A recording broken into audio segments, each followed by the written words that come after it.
All right, and we are back. I put 4.2. I don't know where I'm at. I think I'm last week before or last month before WrestleMania.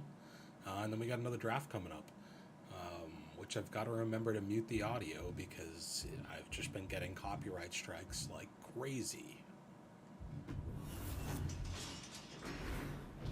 It's been about a week, so I don't really remember everything, but I'm still losing. 16 of 25, so I got 2 pay-per-views.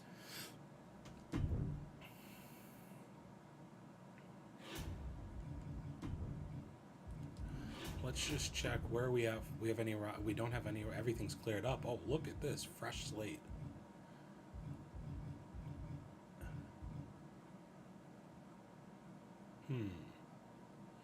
What do I do?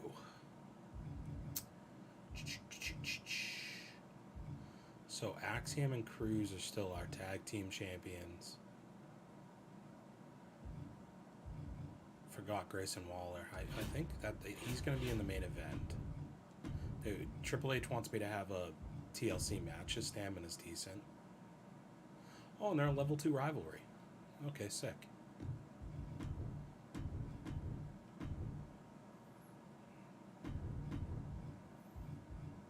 Zero stamina from Io Shirai or Io Sky. Wow, fuck. I really should start writing stuff down so I know who's been in rivalries and who hasn't.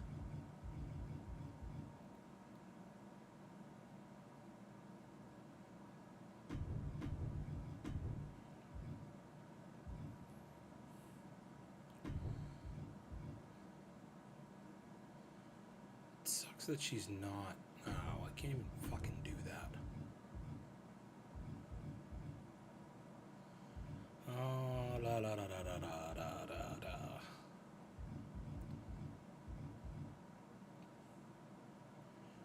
I don't really want to burn part of the tag team. Alright, how about we do this?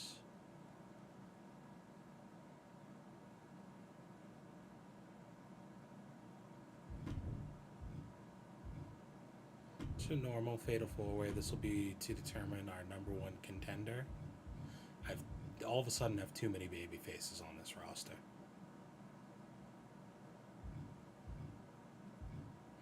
Yeah, that's ridiculous. How did I end up like this?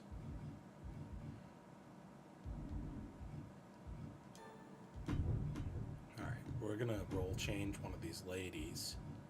Kind of thinking Raquel, but like switching Cora might be the play, actually.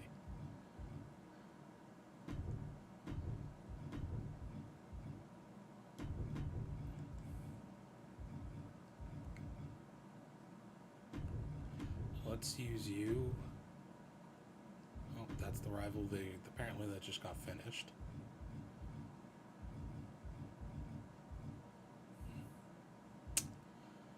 Well, shit.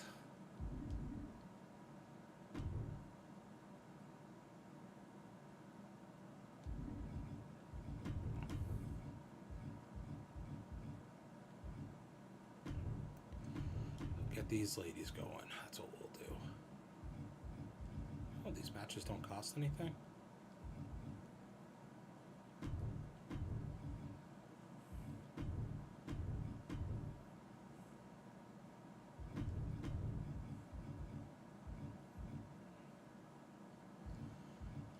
Alright.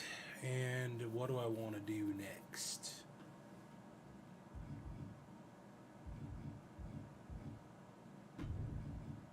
I don't have anybody to pair them up with. That's what kind of sucks there. And these two have already been in. Nope. Well, this is rough.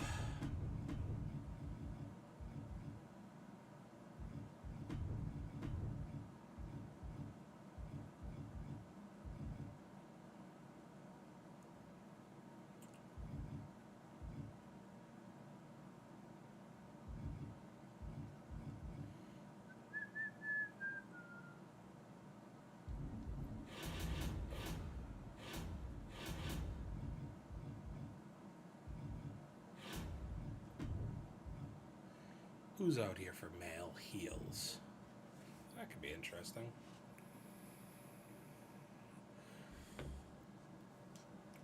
Like a heel giant, preferably.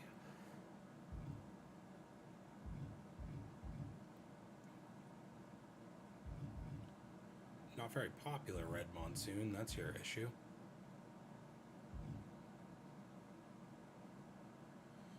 Adrian Buck, pretty over. Good for him.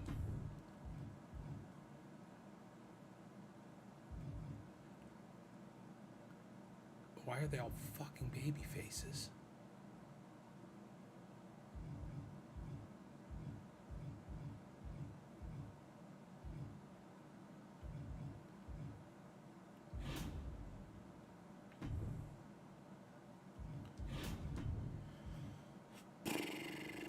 This is going poorly for me. So I think we're gonna pick up Solo.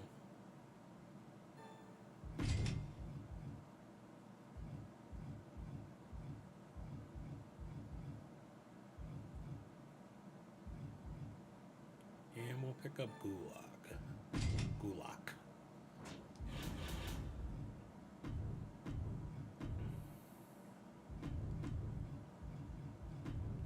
And it'll be you and Gulak.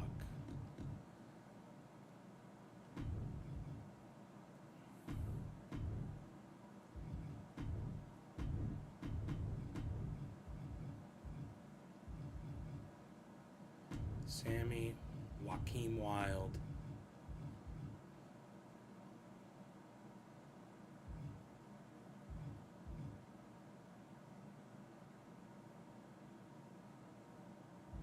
and Finn. Cool. And then we will self-promo.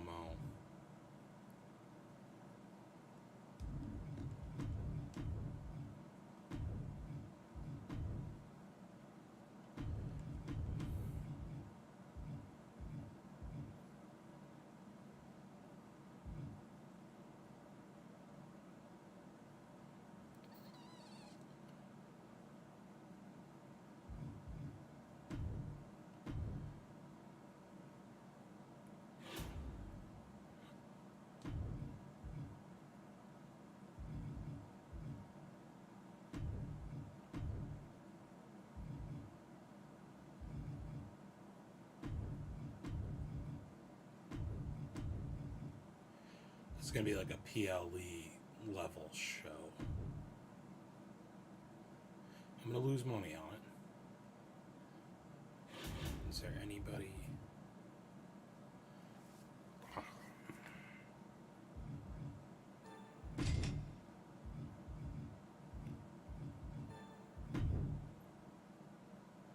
Didn't help a lot.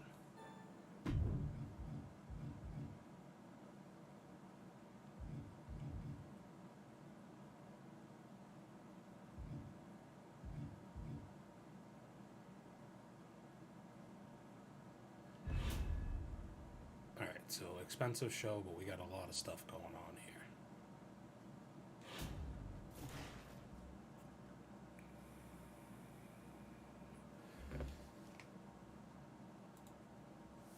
A lot of stuff going on.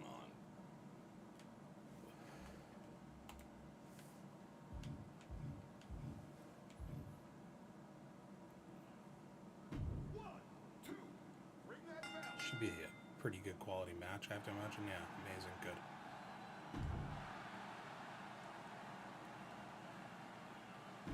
Cora Jade, now a heel. Hopefully this kicks off my next tag team championship feud. Did not, but they got a W, so I guess that's good. Set up Austin Theory challenging for the belt. Finn Balor wins. We grew the Zayn and Wild feud.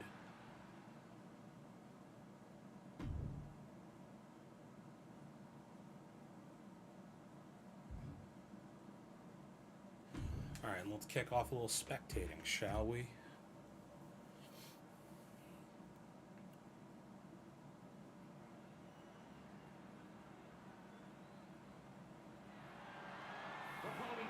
It is a tough thing to stop in mid-season, as I had no idea what the fuck was going on.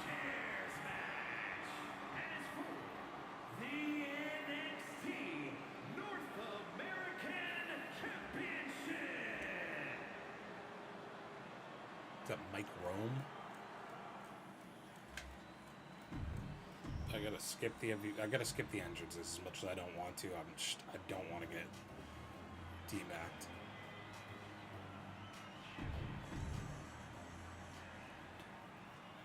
And it just tends to be something that happens to me infinitely, apparently. Every single one of these streams, demack.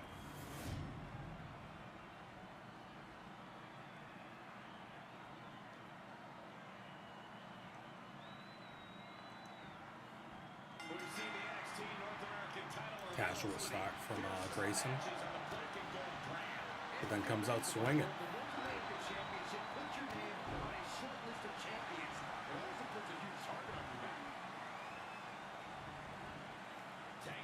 Going right for the weapons.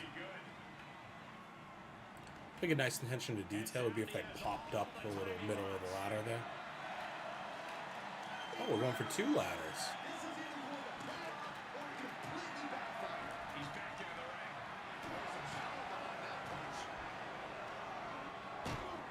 Oh, directly into the ladder. Close range.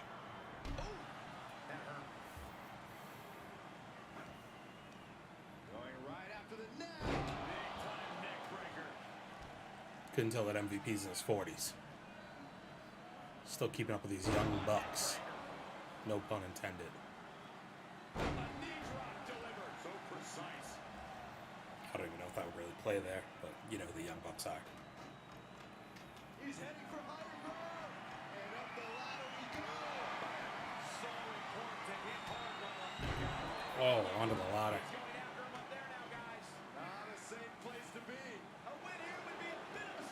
Oh shit. Grayson, you gotta get going.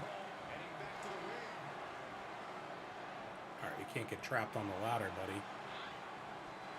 What the fuck kind of match was that?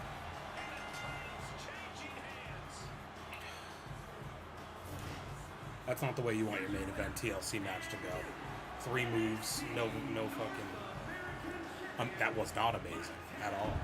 It also didn't increase their rivalry. It's crazy.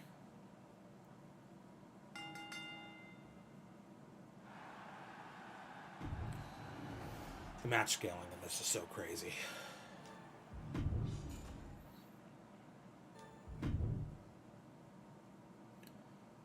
And I still somehow lost out to WCW on the booking.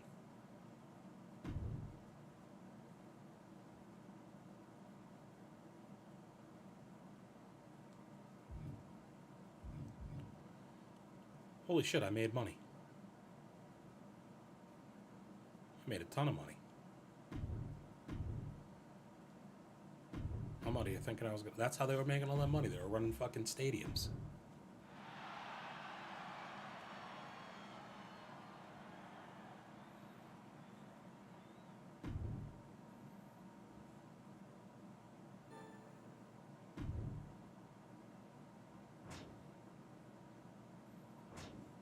Small increase down. Like, fuck, dude, you're in matches. I don't want you to leave, so I'm gonna pay you, but like that kind of pisses me off, dude. Alright, so they won't let me use my most popular guy in Finn Balor this week. That kind of sucks. But we're gonna run a championship match in the main event.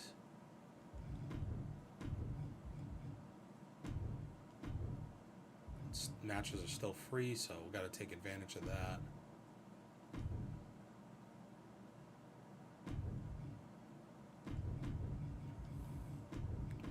Where you at, Cora?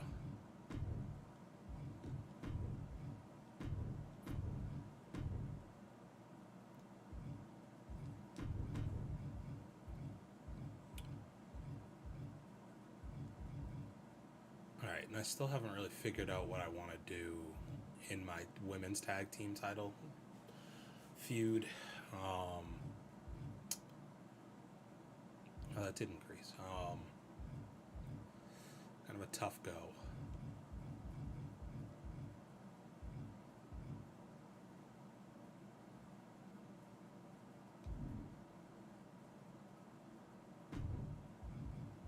I didn't think I'd be running so thin on babyface females. I just don't want to run like Xia Li in there again. We'll just do this maybe.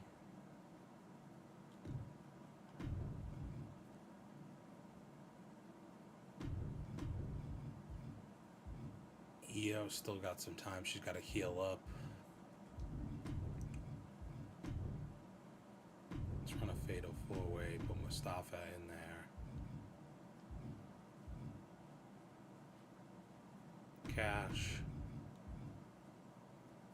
Olaf.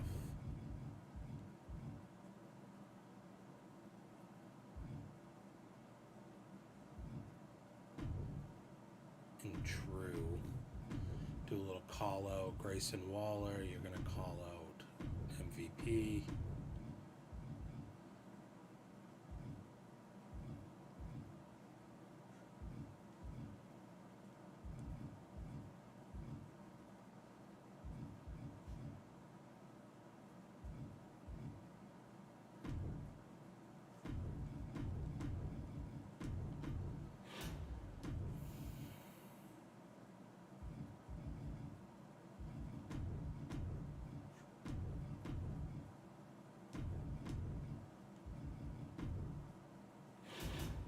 Available for power cards. I think we'll buy that because it might come in handy coming up to the end of the season to not lose somebody and not have to really pay money for them.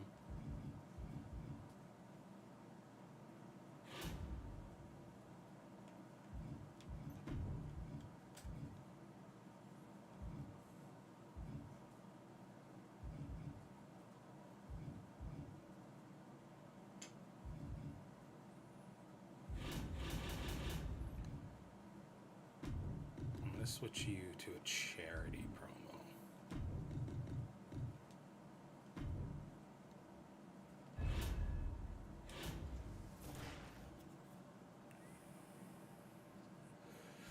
Alright, which match should I watch? Got the TLC, which failed pretty miserably last time, so I don't know if I want to do that again. It was kind of a dud. That's normal. I should have booked fucking specialty matches out of those. So I guess we'll probably watch the main event.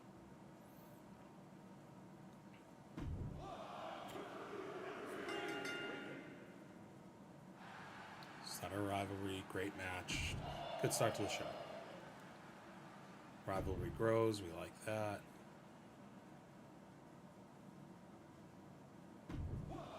Let's see if we got anything here. We did, and it jumped immediately to level 2. Back-to-back good quality matches.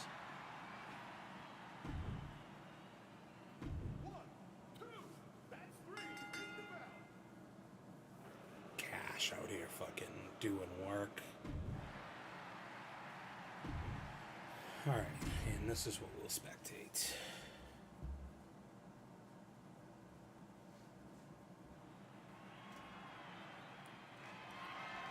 The following contest is a Falls Count Anywhere match and is for the NXT Championship.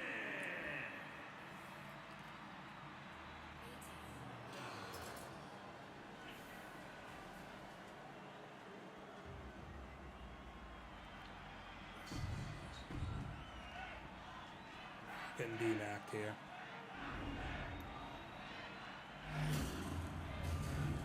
Little Falls Count Anywhere match to get this feud up to level 2. Cody defending the NXT strap. From Atlanta, Georgia, weighing in at 220 pounds, Austin Theory.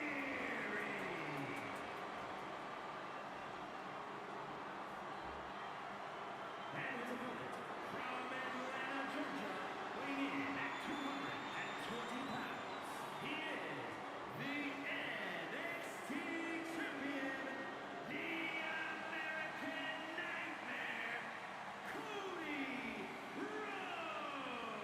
Cody Rhodes.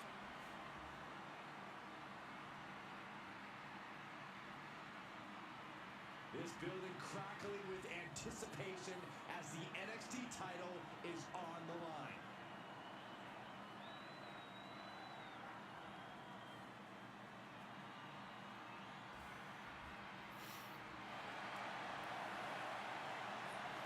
Big Batch Field.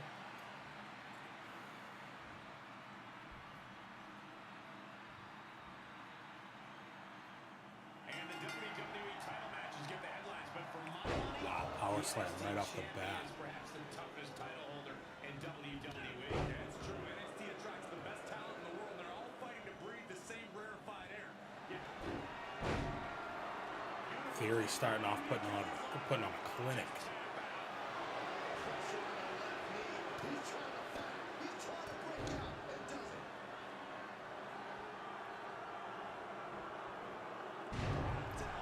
Cody Rhodes coming right back at him. He's taking this to the floor now. Classic kendo stick. Oof.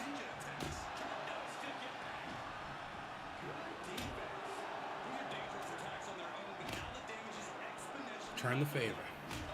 Got a receipt for your ass.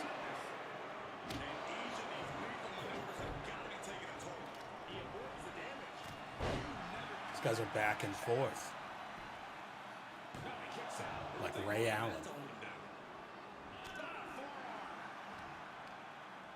Let me know if you get that. If you don't, check out Ray Allen's tweet from a million years ago. Oh my god, is this over this quick too? Oh, quick cut out.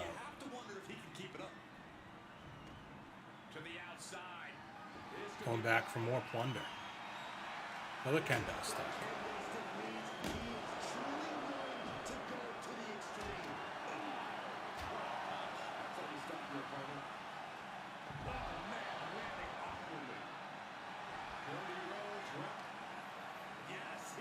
Guys, never learn not to taunt.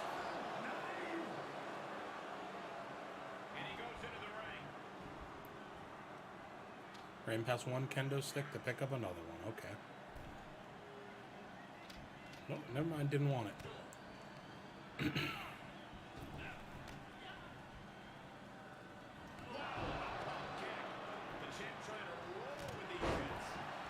Just a little punch to the face bloodied you up. Oh, you got soft skin. Be cool if when they did that, the blood got like progressively worse.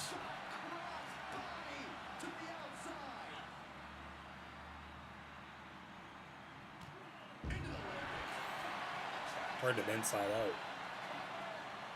Slow count. Slow count.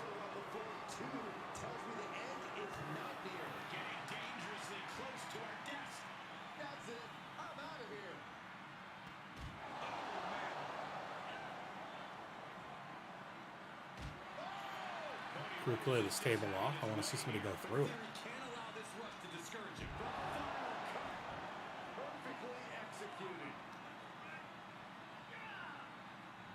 Build into a crossroads vertebraker.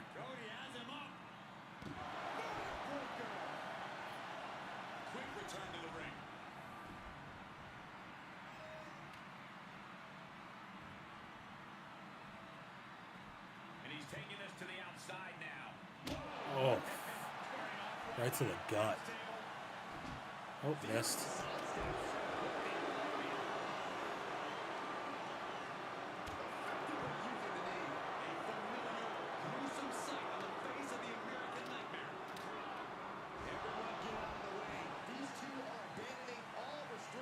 All right, well, good time to taunt. It always ends well.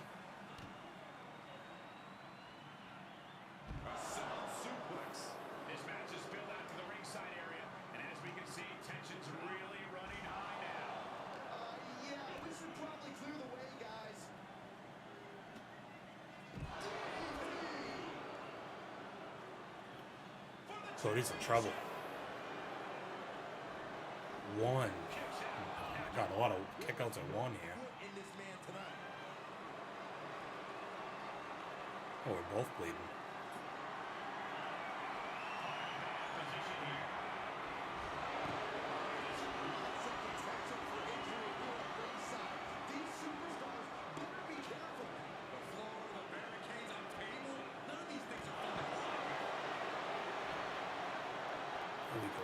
Or something like that, or what's that called?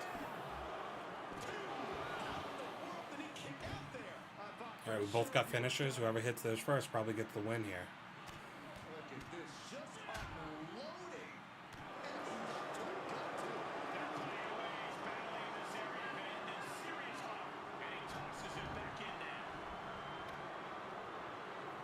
Kendo Stick's been beat up. Yep, there it is. Still one more outside the ring, though, guys.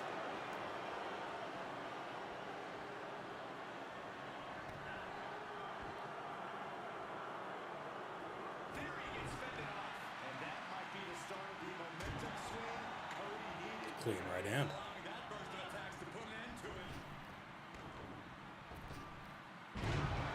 Returns the power slam. Learned that from his boy from Legacy, Randy.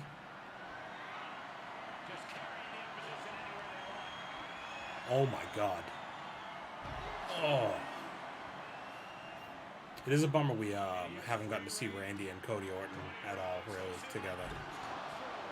That's over. Ref, another slow count. You can't just be out of position every time. Didn't hurt him.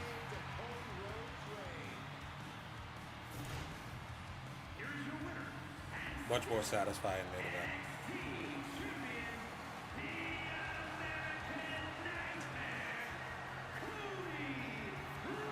Didn't increase the rivalry though. Sometimes I don't know what it takes. You have an amazing match, doesn't increase your rivalry.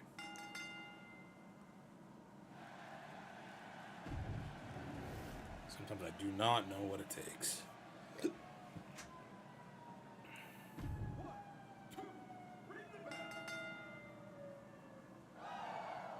then that goes into a level 4.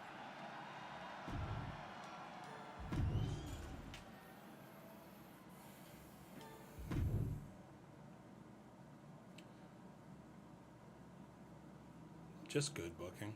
Not amazing, not great. Stacking cash though, so start going balls out on these events. WCW picks up 1 billion fans though.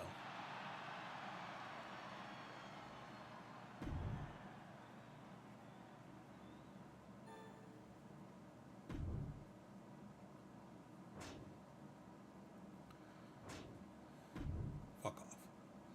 Alright, and like Corjade, you're in a title program and you're bitching. What the fuck?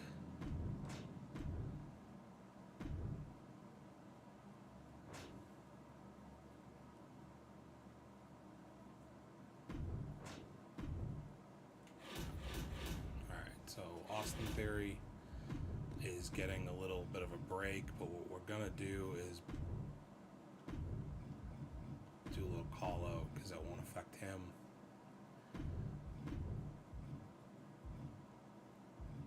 Who's out there to put Finn against?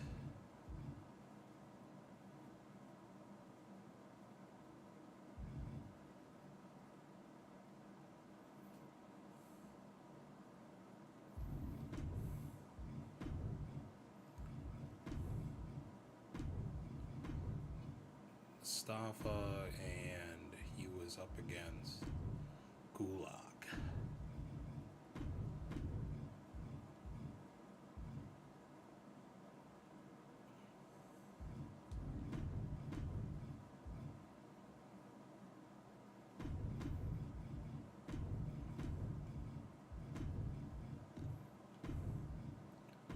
All right, and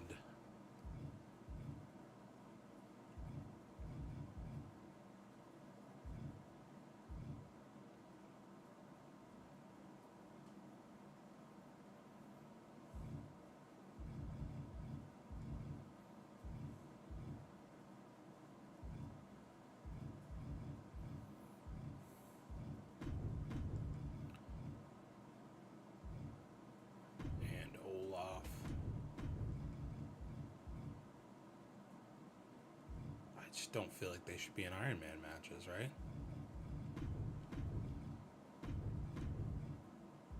But you know who should?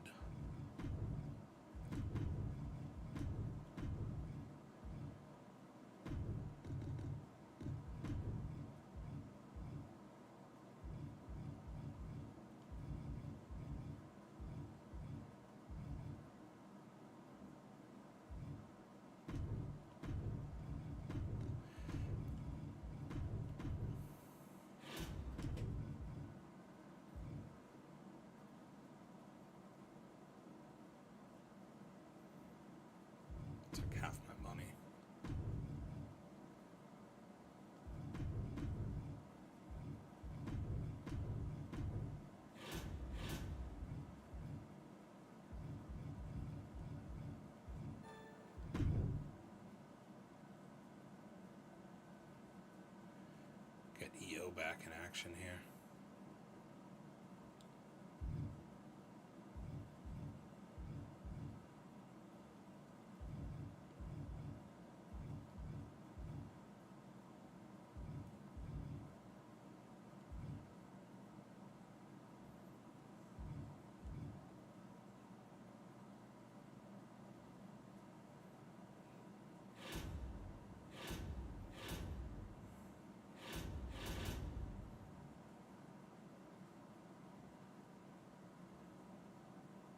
Did that without even looking.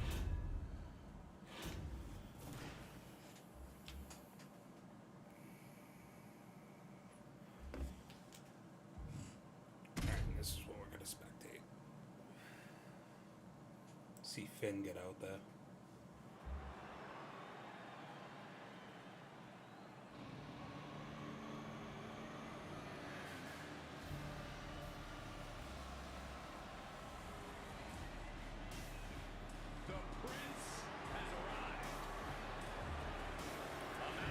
Wish I could watch the walkouts, but I don't want to get copyright striked.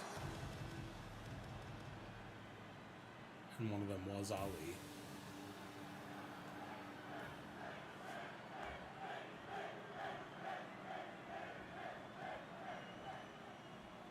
Superstars now forced to combat each other in close quarters, surrounded on all sides by unforgiving steel.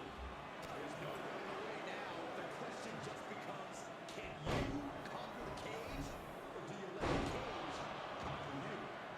Strikes with a kick. So we got two heels and a baby face in here. Landing like that can do some lasting. Oh my god, these guys are just going one after another here. Has a cure for what we just saw.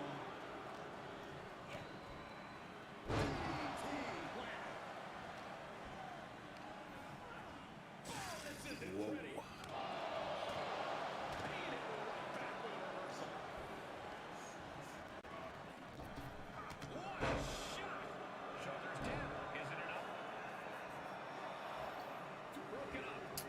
I've said it before, but I hate pinfalls and submissions inside of a cage. I think it takes away a lot of like the intrigue.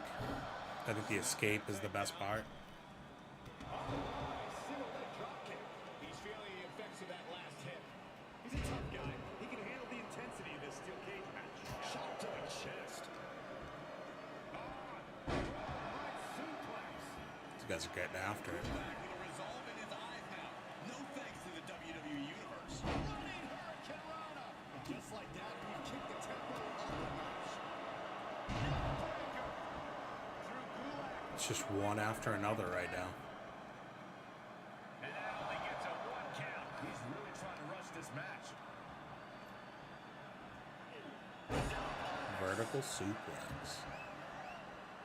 Another one? Oh, brainbuster.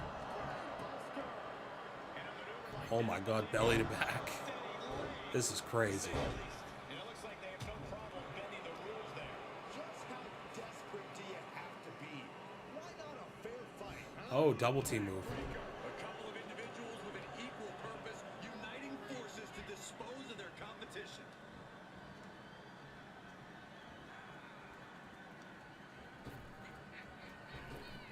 Oh, he just swung and missed.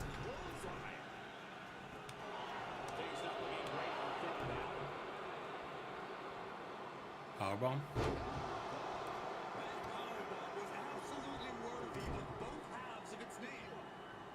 Torturous focus on the leg in a corner. An effective attack to the leg can hurt everything from balance to mobility. It can drastically limit you inside the ring. You guys are taking no prisoners. But right now, Drew got the advantage here. Man, Gulak's got the advantage. And he stops the count. Lucky him.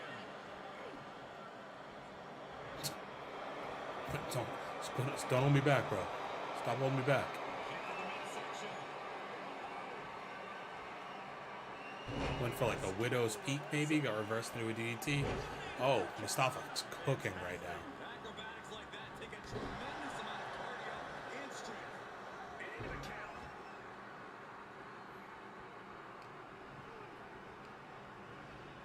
Into the corner he goes. A perfectly placed target.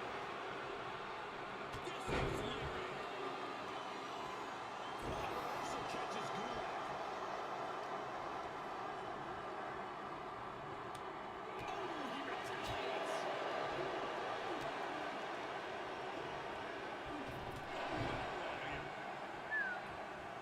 With a DDT.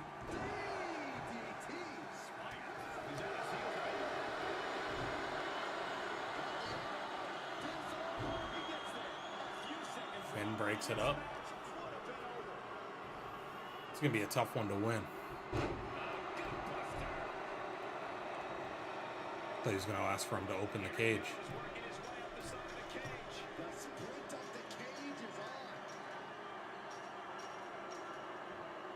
Alright, nope. So first attempt at his escape though. Solid one.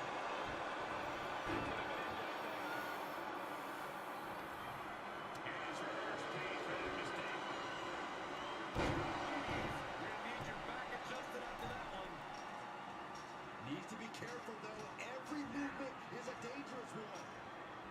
Trying to escape the cage.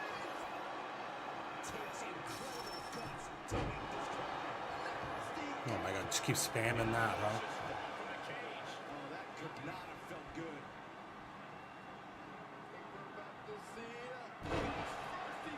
Wow. Nice little chain of events there.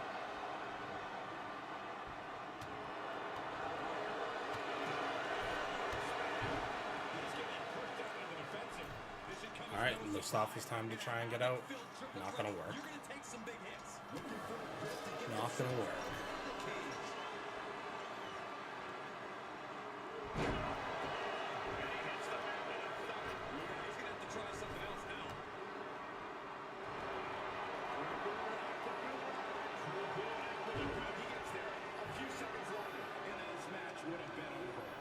Alright, so Drew is still by far in the best shape to win this match.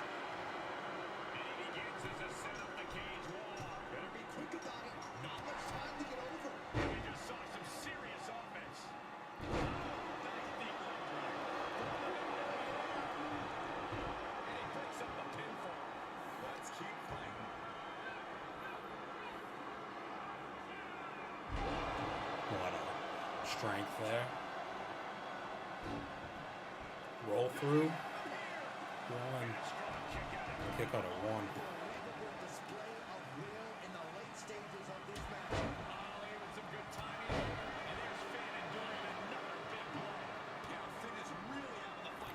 Kip up kick, kind of. Unique offense. The mistiming by computer people on those, like, throw onto the ropes happens way too often.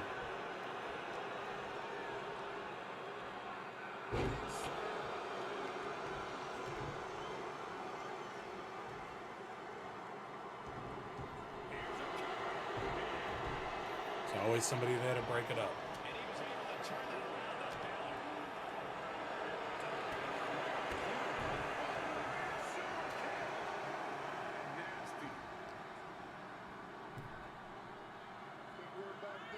Fall away slam, kind of. Like, I don't know what you call that.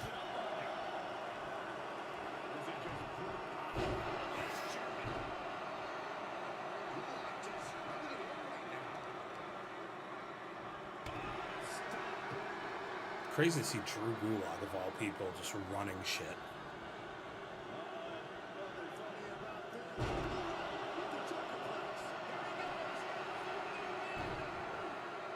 Not even close, though. I'm not quite sure this man shouldn't tap out. This is about career level. And rolls him off.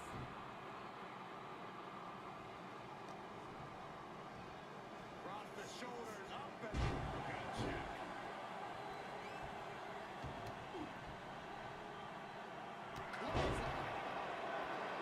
This is your chance to steal it, Finn.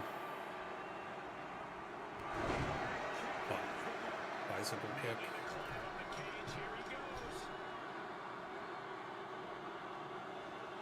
He'll get there. No, he'll get there eventually. Or not. Oh, this is it. Oh my god.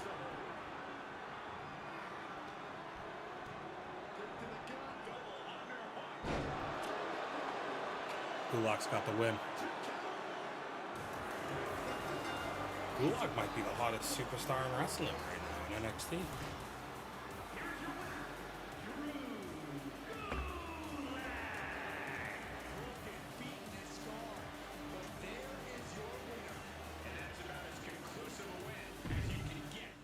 great start to the show. Not even imagine how any of these men feel after a...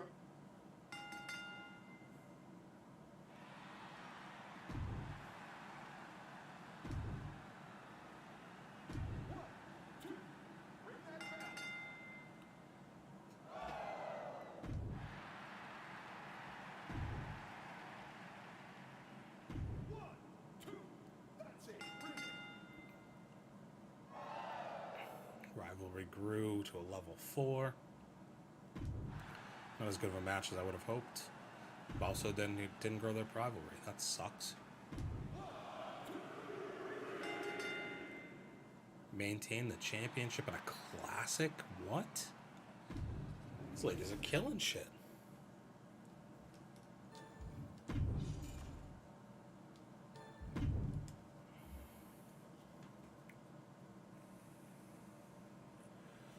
Okay, apparently we all just booked amazing main events and openers.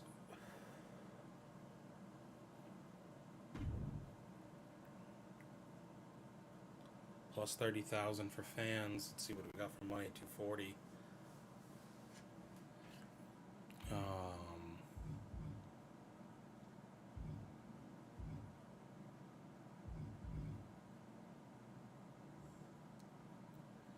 Keep them coming while Raquel looks unstoppable.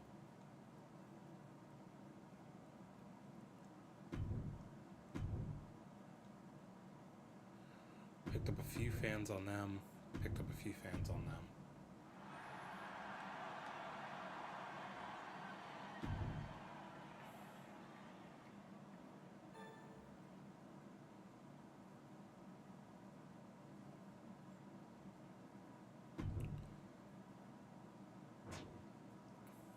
Yeah, let's see how that works.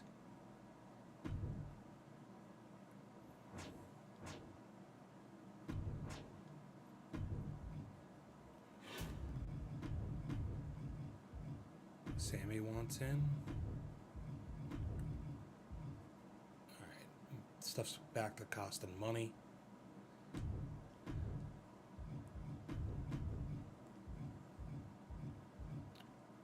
It's time for EO to get back in there.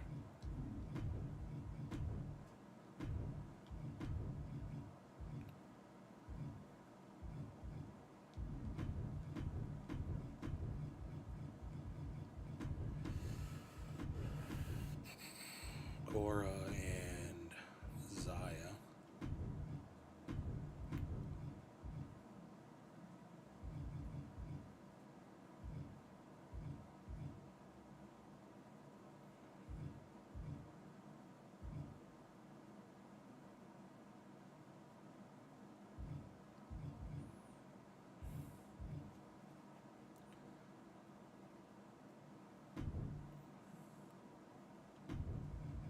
Run that again. And what do I do with the women?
Alright, so fairly tame card.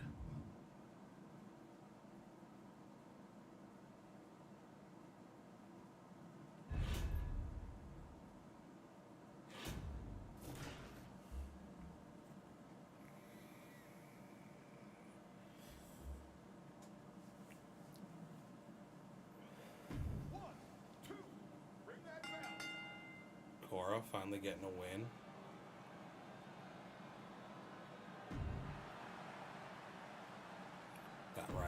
grows.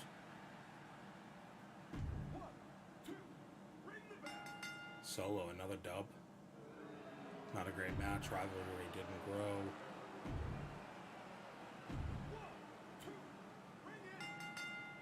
Gulak, dude, every single time getting these dubs.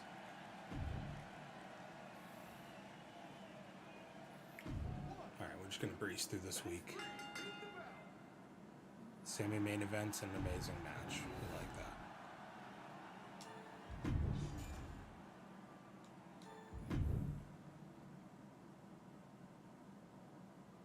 Only a 2-star opener? I thought it was a better match than that. Damn.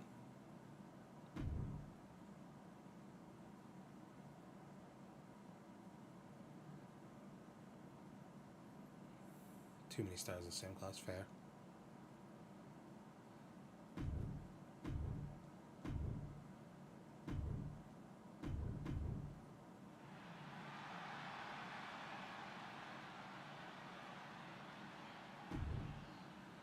How many more charity? This is the pay-per-view. Fuck. Alright, he's not in any feuds, so that's fine. You can... Gulak, I think you're worth paying for with the performance you've been putting up, and I'll use the extension on Solo.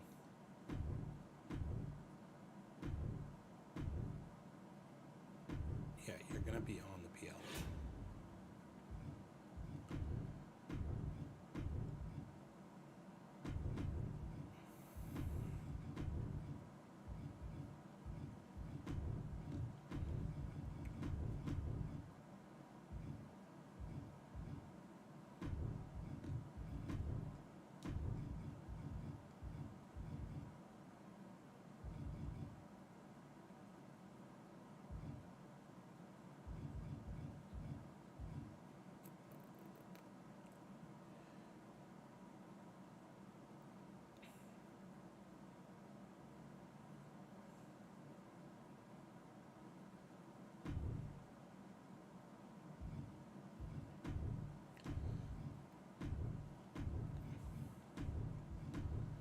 I think I want to do Gulak in the submission match.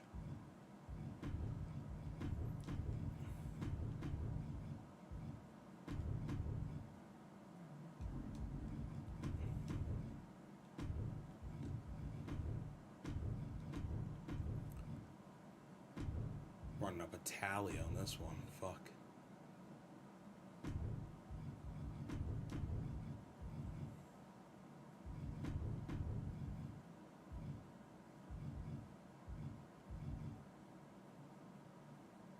Yeah, I feel like these are the ones to put on there, but I have that Sammy card, that Sammy feud that needs to get tied up. Level 4, level 4, level 3. This is only a level 2, but I just promised her I'd put her on a PLE. That would be the one that's expendable, but...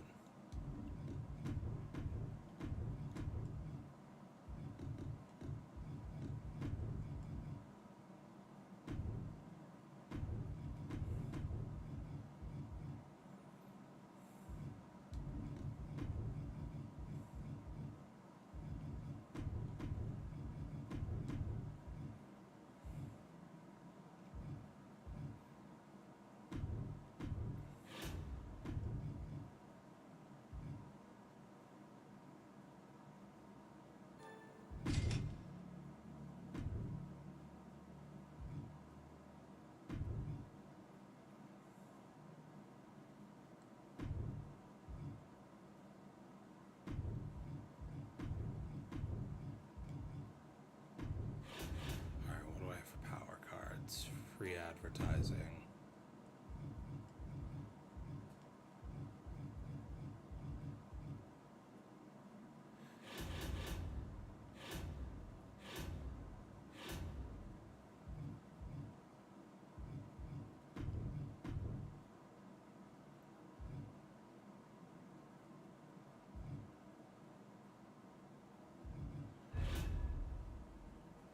All right.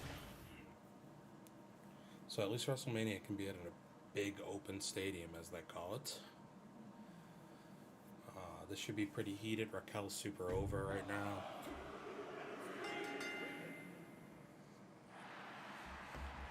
Five-star match. We got the titles back on Shotzi. Damn. Attack Rose.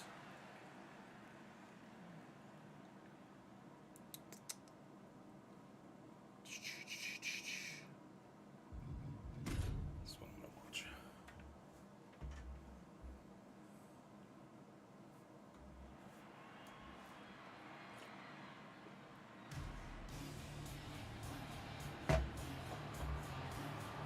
She's a feared MMA grappler who is always ready to fight. Is an extreme rules match. Making her way to the ring from Sioux Falls, South Dakota, the Queen of Spades, Shayna Baszler. This woman will tie her opponent.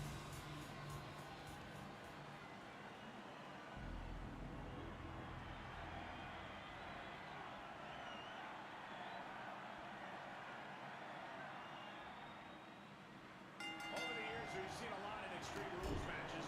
Forklifts, spears to the announce table, balls moving into the ground. See how these ladies perform.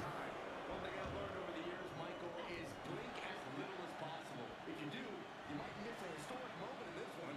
Well, I've learned that you got to keep your head on a swivel because more often than not, someone's getting thrown our way. She's taking things to ringside. And here comes all the faithful. The steel chair is in hand. Don't come over here. Quick, use Saxton as a human shield. We are witnessing a malicious string of attacks right now. Being put into a perilous position here after each of these vicious attacks. And you never want to count a competitor out. I don't know if I like the Sides of defense character right now. scan of Alba Fire. Like the hair and everything works, but the face, I don't know if it's right. Just a smidge quicker. Taking the fight near our announce table. I really hope we get these desks at a discount. Out in palm strikes.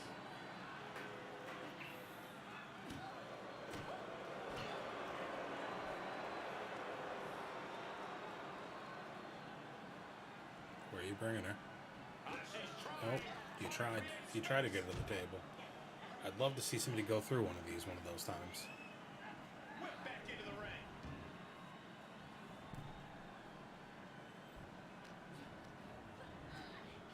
Lighten up the chest. With no countouts, there's nothing keeping her inside the ring. I can't believe she was Sledgehammer. to a sledgehammer. She was better than that. Can she do it here? Powers through after two. Close. She's still as I mean, I guess it determined kind of as looks like ever. her. Oh my god. She's starting to look concerned. And the damage is just going to keep on coming if you can't find the defense for this. Swing and a miss on that one. Disaster kick. Alba stringing together a stockpile of offense. I don't want to see Shayna struggling much longer.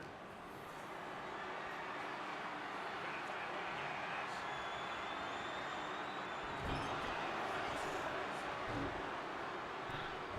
Dear, this doesn't look good. Shayna's power game's on full display.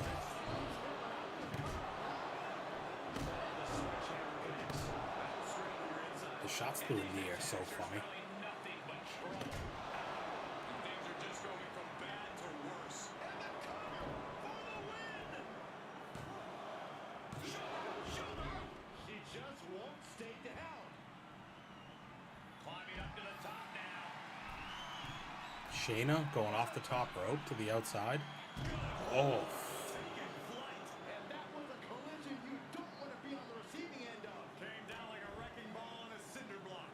Insulting. And Alba only finds herself on the defensive. Nobody can stop the Queen of Spades. Dread in a barricade. She will wisely return to the ring now. once, one more. Oh, never mind. She said, fuck it, I don't need that. Moves outside. What's the plan here?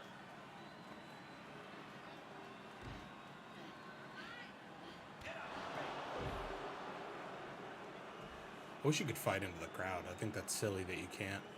In a world of like open world games and shit like that, like I don't get how that's not something that can be done.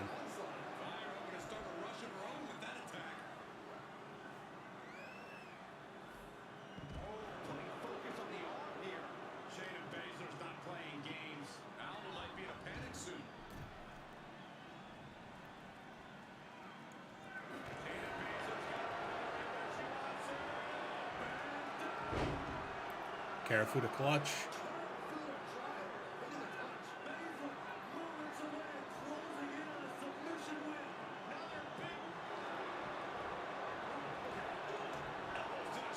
Fought out.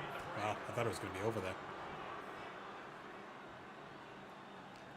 You got to be a little quicker to the draw there, Alba. And now we want the sledgehammer back. Taunting never works.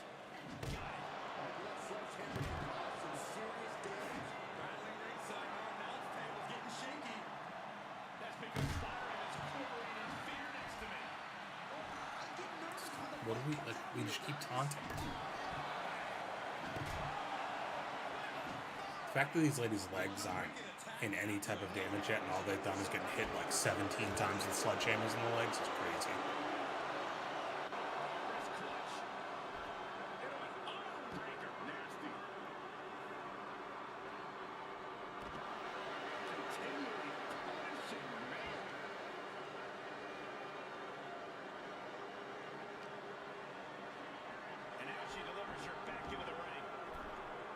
We got a table in play here, maybe?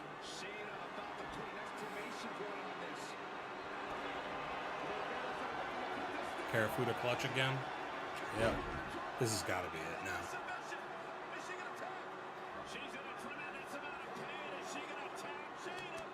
Yeah. Valiant effort.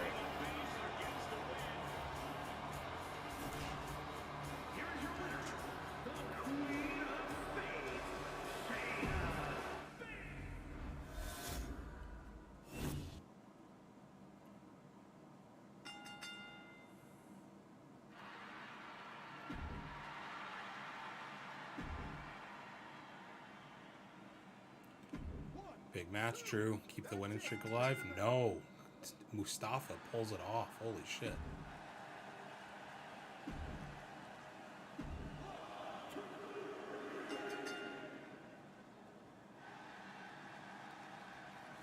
Oh, typical rivalry. But Cora Jade takes the W.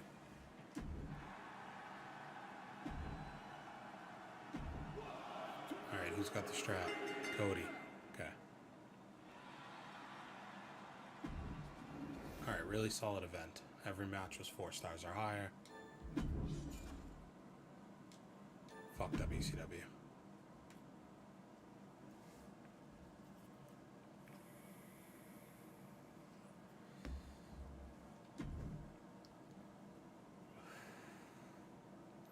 What a show, speechless.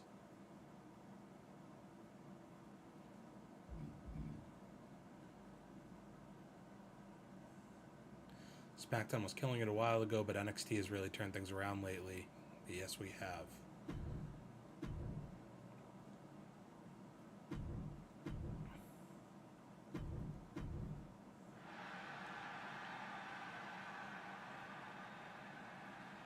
We're only down 20,000 fans now.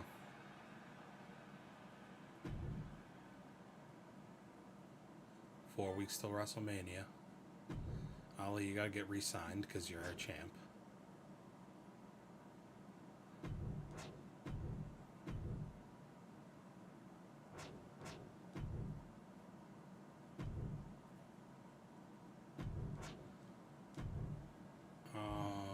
Select a superstar with less than fan, blah blah blah. Your most popular male and female superstar will each lose 35, but your least popular, no, I don't want to do that. The players, male and female singer, gain 15 but are guaranteed to win all of their matches while this shakeup is active.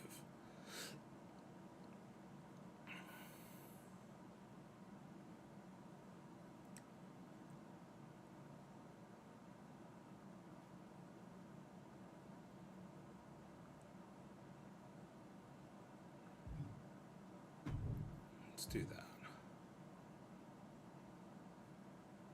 And Mustafa coming off a huge thing. Let's get him ready to go.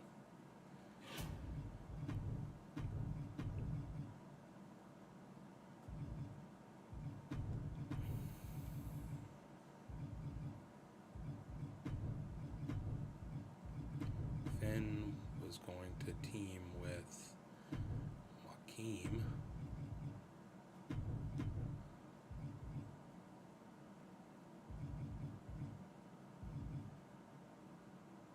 MVP and Waller still in a fucking feud.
I gotta be pretty close. Yeah. Alright. Yeah, pretty close.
So this is the WrestleMania push, end of season 4.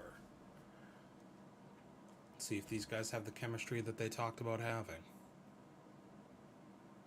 1, 2, ring that bell. They do. Only a 3-star match though. It didn't start a rivalry either.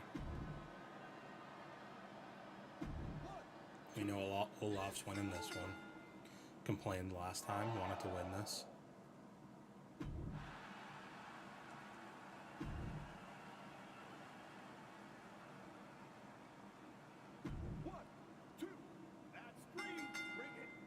Yo, getting the dub. No rivalry increase.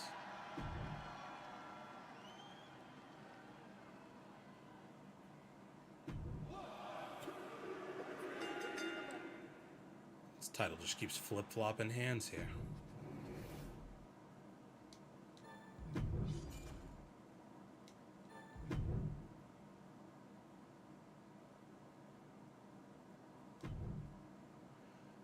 Balor and Wild worked really well as a team. Love tonight's NXT. Look forward to next week. Couldn't get out of second gear against Joaquim. Time to regroup and come back stronger.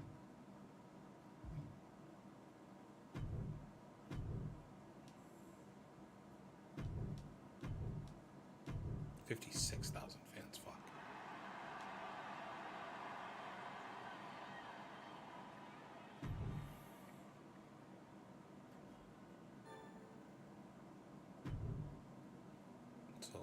stay.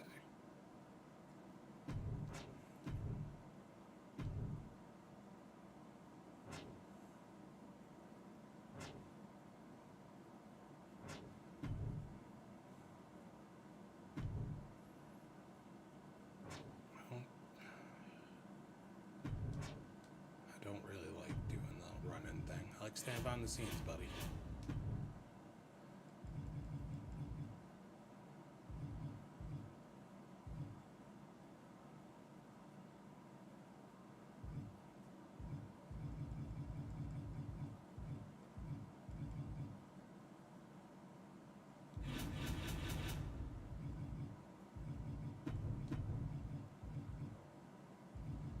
Alright, so I got some rivalries to work with here.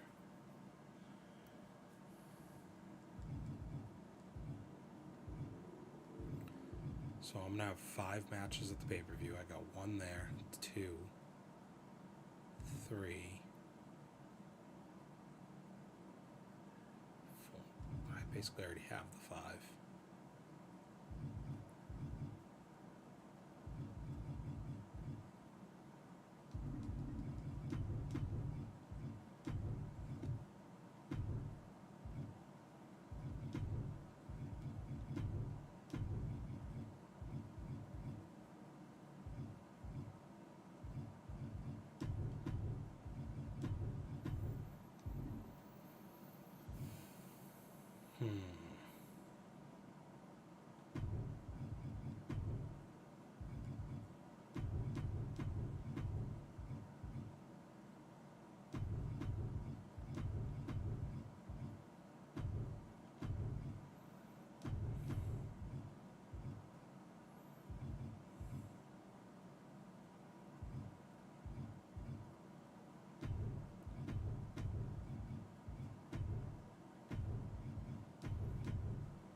Those are all level 4s already.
That triple threat was pretty fun, so we'll see how the Fatal 4-Way goes.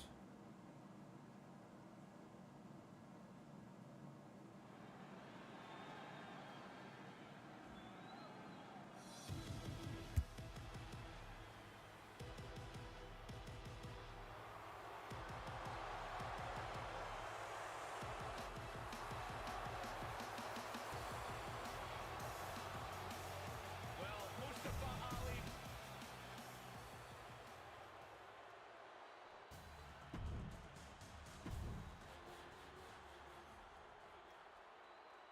Do you believe in miracles?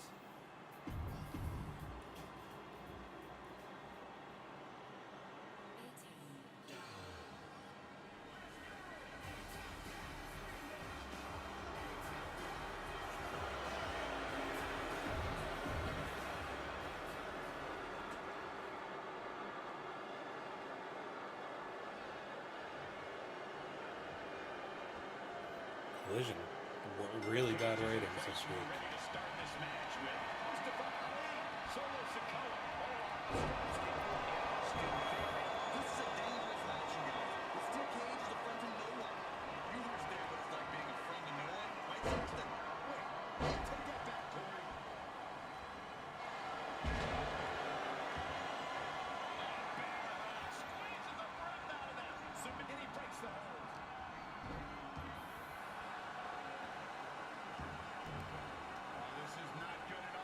going after your rivalries.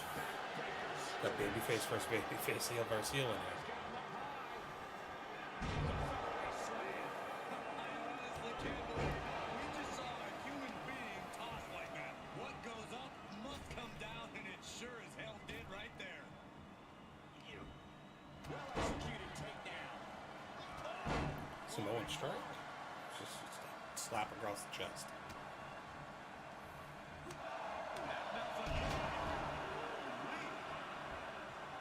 Clothesline. Ouch. Able to get the advantage here. He got out of the way. Down he goes. Sent into the corner. Strong impact. And it's a long way down from... What do we got, Olaf? What are you doing? Superplex? This is not going to be good. Could be catastrophic. He's absorbed some damage already. Alright, no. Oh, never mind. They left him alone already. It's like we're finally getting the feuds going together, but nope. He's making haste climbing up the cage wall. It's going to take a lot of willpower to make it all the way to the top. Trying to escape the cage. Crashing a long way down. What a swinging neck breaker. And every inch climb puts you in a more perilous position. Clothesline. What impact. Fortitude being tested. You guys are idiots. Every step. There we go.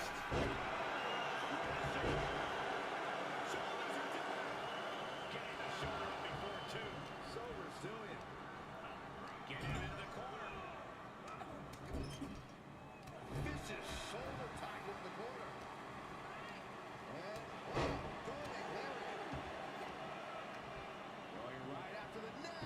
Neck breaker. Letting his opponent know he can take on the world right now. Olaf just walking this grown man around the ring. He's a beast. Getting carried. Unsure what they're thinking. Getting on the whip. He's looking a little out of balance. What's up, Steve? Combination. Enzuigiri. How goes it?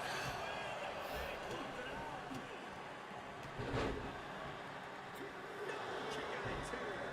Almost inhuman at this point. Power slam. Finishing power slam. Yeah, still GM mode. I'm like season 4 of what I've been playing. I'm gonna switch over to like career mode soon, I think. But I want to see this through, you know. I've put in like 6 hours into this GM franchise thing, so about to be WrestleMania. We're 2 weeks out. He's still got more left in the tank. There's a headbutt. Vicious right forward. He's absorbing some tough heads down. Watching a John Jones video essay. Is this like negative John Jones porn that you're watching, or is this good stuff? I imagine it's bad. Yeah, he's gonna have to try something else now. Son coming and got an elbow for their trouble. I feel like you'd get more enjoyment out of the negativity about him at this point.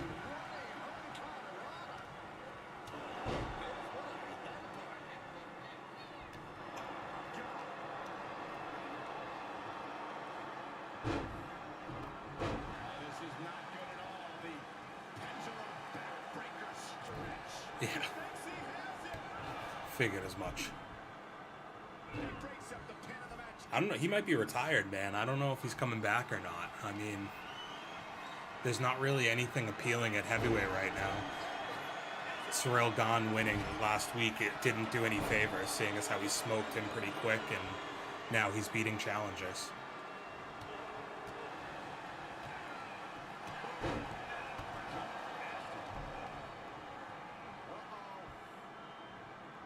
I assume you're not watching this weekend. It's amazing to remember the roller coaster.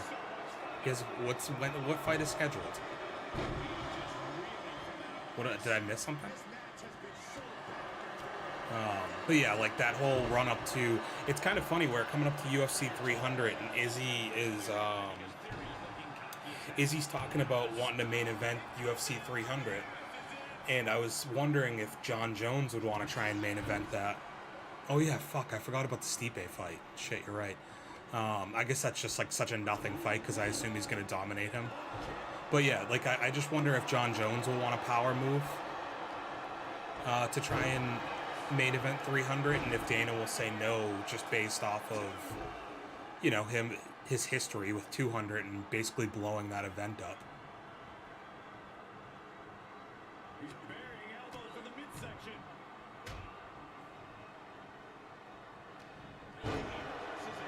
I mean, what a time to be alive that was. Like the video of DC after he finds out.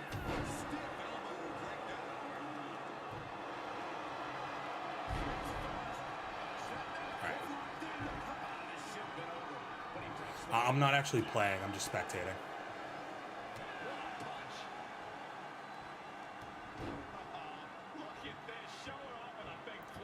That is part of why I want to switch over to the career mode, because I want to start playing more. I've just been spectating all of these. And it's like a mixed bag. Sometimes the matches are great. Like this one's been pretty good so far, but I've had some that are real fucking duds that I've spectated to.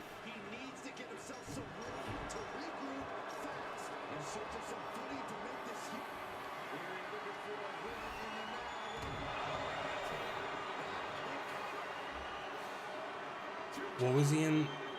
Wow. That sucks to be Olaf on the top. Man, I'm so, like, I forget how that all went down, because he fails for the steroids. Is he in court at that point for drugs? What was it? I forget what it was. Yeah, and the result was still the same, if not more dominant, the second time, even with 900 days in between. Alright, well, we got a 4-star match to kick off the show. That's fucking huge. He's in court because of the picograms? I didn't know we went to court for that. That's kind of crazy.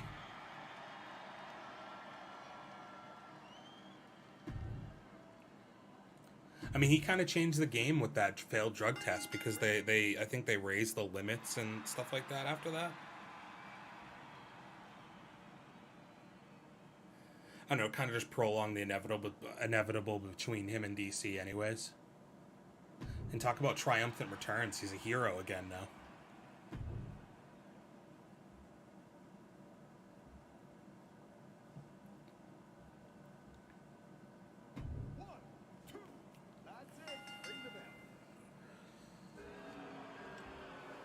I mean, like it or not, the man's the fucking greatest of all time regardless, so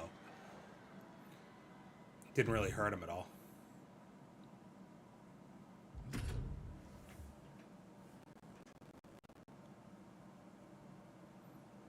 I can't see a way that I think Stipe can beat him, though. Like, Stipe can't grapple with him.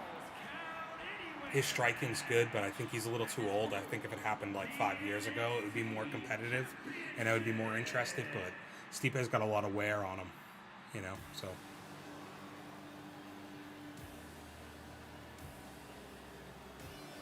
Are you interested in Adesanya fighting this weekend?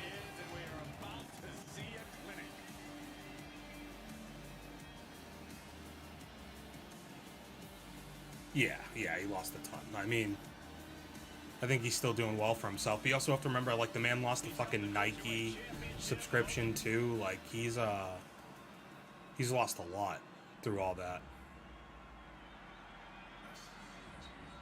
I go back and forth on him being active the whole time because in my mind I'm like, he could very well have lost during that too. I can't believe you don't care about the. I mean, like, this should be a good Izzy fight because Sean Strickland's gonna come after him. I think it should be a pretty good knockout coming. But yeah, I just you have to think with John Jones, like, if he had kept going, I mean, it'd be crazy if you're looking at like Habib level like undefeated the whole time. but I have to think somebody would. He was already kind of starting to hit a wall. He talked about the Dominic Reyes fight recently on an interview, and had a thought. He said in the middle of the match, he was thinking that, like, I think I'm gonna lose this one, and he said he had a choice. He saw a door open up in the octagon, and he can either walk through it and just be okay with it, or he could decide not to.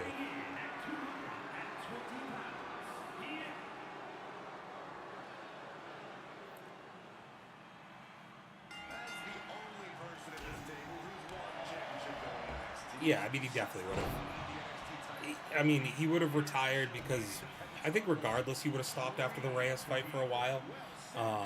It was probably time for him to move up to heavyweight anyways. I think he would have just done it sooner.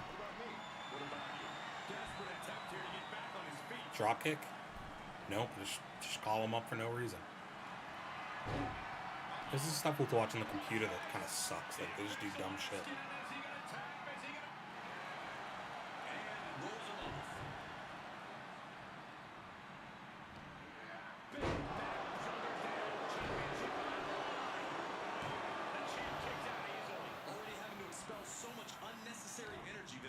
Are you still keeping up with wrestling, Steve?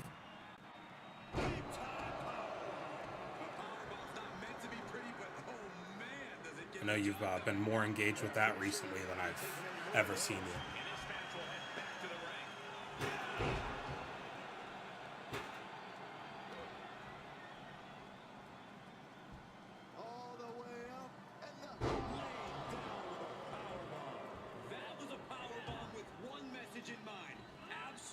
Just on social media, you're not actually watching them? Okay.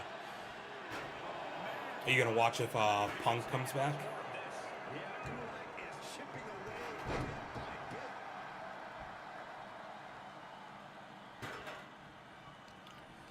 I mean, I would say, like, I'm not that much different because, like, I don't watch I'm not watching Raw weekly or anything.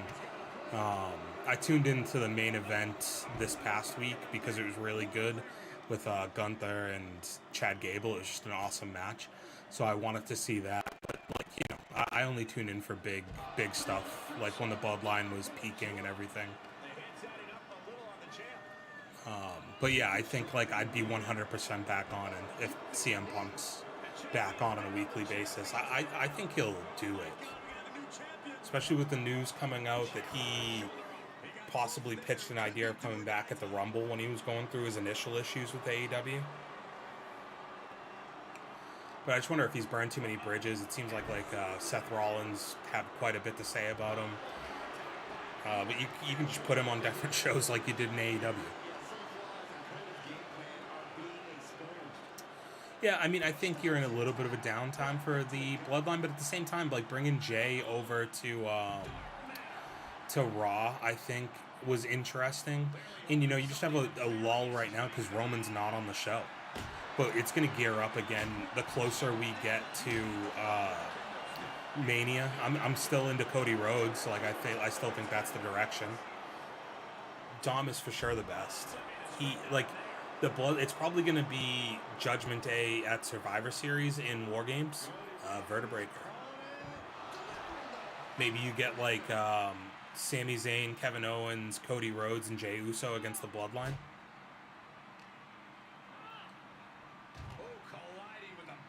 Or you go a different direction with Jey. They teased a lot of different angles with him because he's pissed off so many people through the Bloodline angle now that he's on Raw.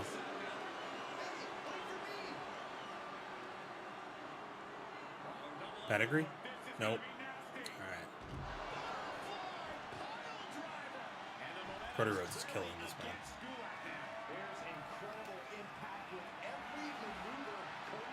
But then you get through that. I mean, they're teasing.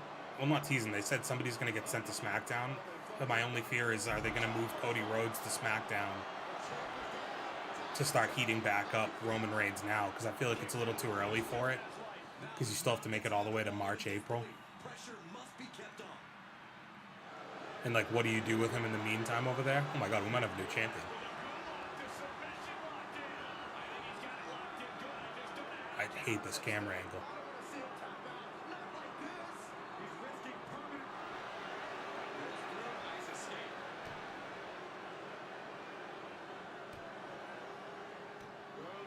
Crossroads. Game over. Retains the belt.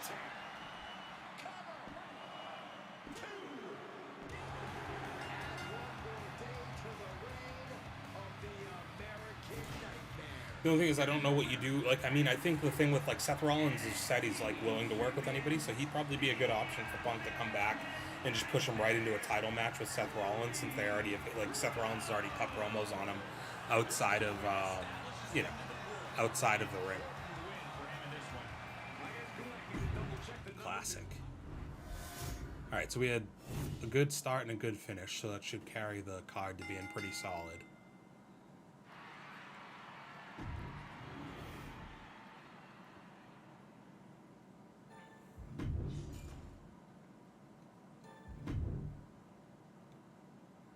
Amazing booking. Well, thank you. Let's see how many fans we picked up. 34,000. Hot on the tails of SmackDown here. Yeah, we picked up 20,000 there. Alright. Oh, we passed them. That's fucking huge. He has the Raw Heavyweight Championship, essentially. That's what you would consider it. Essentially is a placeholder title since Roman's not on the show enough. I think if Roman had been willing to commit to being on the show every week on both shows, you know, they wouldn't need to make it. No, just on YouTube. I can never figure out my fucking Twitch login for those with good taste. For one, and for two, I don't know. Like, I just figure we do everything on YouTube anyway, so why not just stream on here? Alba, don't be a pussy. I don't want to pay you this much money. You're not worth it. Yeah, I'm just gonna say no. Sorry.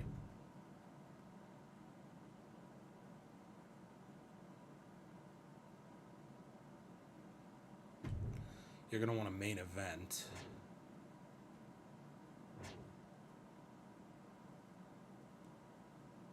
Oh, well, make it happen, I guess.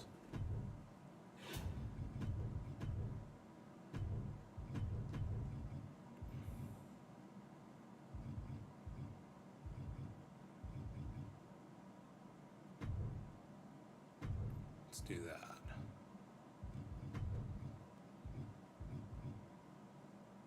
Did you see, I don't know if you saw it come across your timeline online, the promo they ran before the Seth Rollins match with Shinsuke this past weekend? It was very, like, anime inspired. Thought it was pretty cool. They're getting a little more creative finally with some stuff. You can tell, you know, Vince isn't around right now.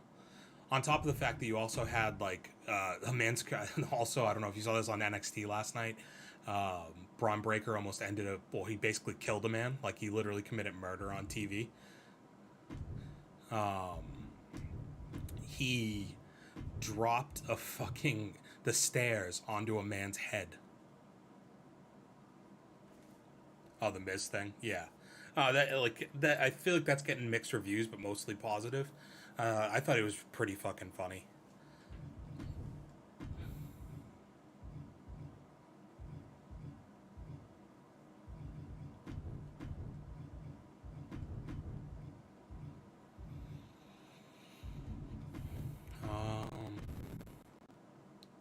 Yeah, they cut to black so you can't really see how they made it look real in person.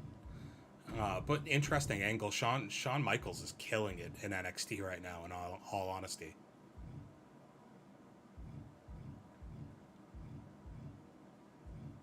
It's pretty impressive. Not the easiest thing in the world to do.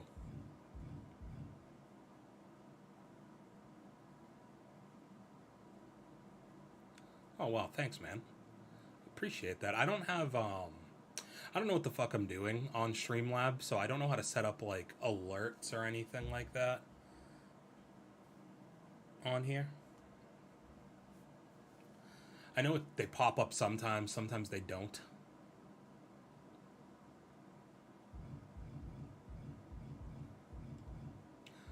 I had a question for you since I'm very much out of the know. Ashoka or whatever the fuck her name is. Like, are you a fan of the show so far? I've seen it go pretty viral this week. Yeah, I'll have to look up the site. I know we're getting close. It's been fucking forever, but we've made a lot of progress in the past like 5 6 months. I got to get back on posting shorts. That was definitely helping a lot more, but streaming's helped too. Yeah, Ahsoka. Yeah, so I've seen a lot of like people didn't like the first couple episodes, then they loved like episode 3, and I feel like something crazy happened this past week. Am I wrong?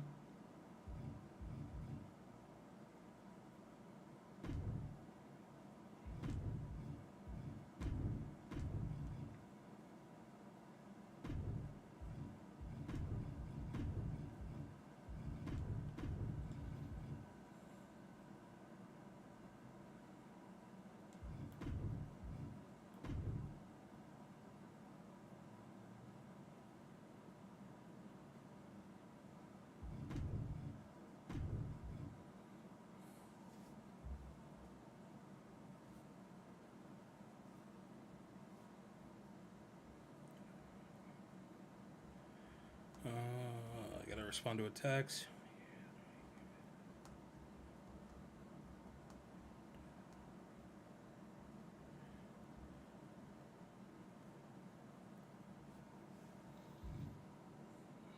Star Wars fans are at the point where anything recognizable is amazing, even if it makes no sense. Okay, so it's just like, oh, here's an Easter egg that you'll recognize because you've paid attention for a million years, basically, is what they're doing.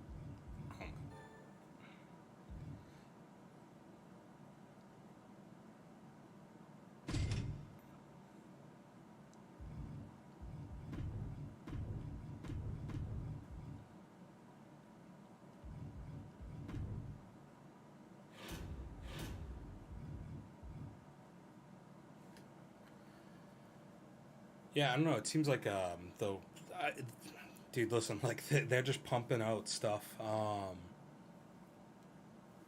It seems like on Disney Plus, and none of it's really hitting right now, which sucks for them. But you can't really feel bad for them. They're for one, they're a fucking money machine. But secondly, like, I feel like what's his name, Bob Iger or whatever's not really doing himself any favors.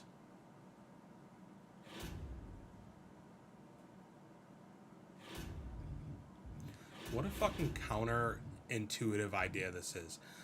Do not put Mustafa Ali in a match. Promised Mustafa Ali a main event match this week. It's like, how the fuck am I gonna get anything out of that? Repetitive storylines and ideas, yeah. Do you think people were starved for Star Wars for so long that now they're just satisfied with whatever they're getting? Because I feel like even Andor didn't get great reviews, but it's still like people talked about it incessantly.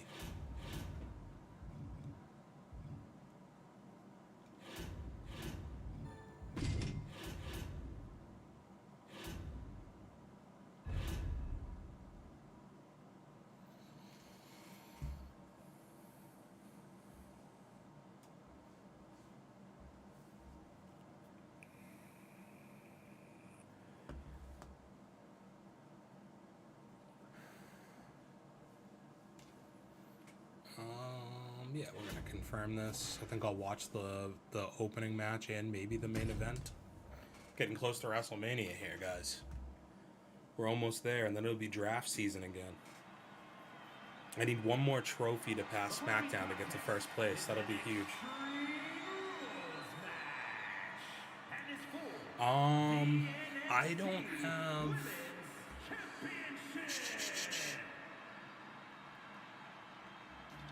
Yeah, let me figure it out after I go through this. Mrs. Wrestling has returned. I might have to send you a Zoom link. What's the one that you use? I can never fucking remember. One half of the WWE's resident power couple. I'm not in the ring, Saxton. Oh, Ecamm Live. Do I have to have an account for Ecamm? Win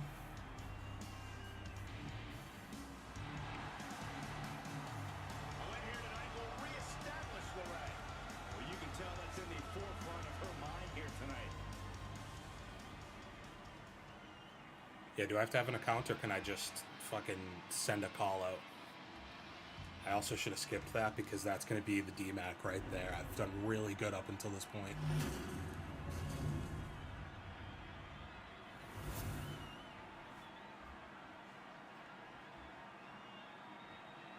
Introducing the challenger from Riverside, California, Candice LeRae. And her opponent from Chicago, Illinois, she is the NXT Women's Champion, Cora Jade. No, I have a PC.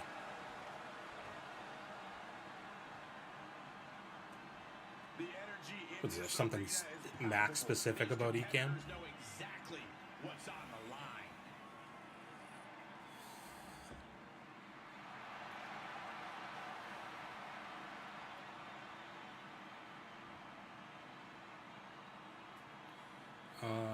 StreamYard might have to be your Extreme point. rules. Okay. Remember, this is an ODQ match with no countouts. You do have to pin or submit your opponent to the ring, but other than that, just about anything goes. Guys, I'm pretty sure we're about to see some fireworks in this one. We are going to see some Would fireworks. technically be legal here. She's got an answer for that. Taking this to the floor. Run out of ringside and back to the mat. Sharp elbow. And some people want to be starting to see everything now is awesome. Yeah, that's fair. Yeah, they're just chasing clout. Luthez press. Press. Yes, press.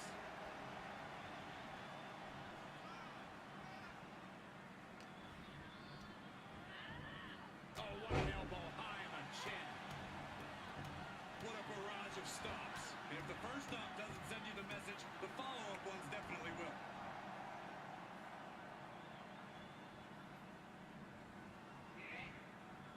Pinpointing the leg. Ooh, being hobbled like that, something to keep an eye on. Into the corner. This can't be good. Okay. I think I got to figure it out. Cora Jade letting her know just how inconsequential she finds her. And no countouts mean she has the whole outside to play with. I mean, I guess, dude, if you've been emotionally invested into something for like 30 some odd years, I give you a little bit of leeway to get emotionally invested. Looking shaken. But I guess, yeah, I guess that's the counterpoint, that if you actually know what's going on, you don't feel that way. What are we, running away, Candice? What the fuck? Big clothesline. Oh, man, they do not care who or what they destroy. Yeah, Byron, you are dangerously close to being collateral damage in this one. That'll teach her to waste precious time in the ring. STO!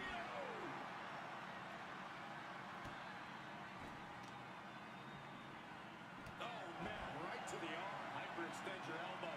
Hope you boys put your running shoes on. It might be time to clear out. Dangerous intentions in her mind right now. Going to the ladder. Okay, Cora. She can do with something like that ladder. Climbs back inside. Lorraine shifts that to her favor. The amount For the title. And the champion avoids the 2 count. She likely knew that wasn't enough. She's just keeping the pressure. Log in. Let's Forget about Google. pandering to the WWE Universe. That should keep her head in the game. I love this one. Sliced bread.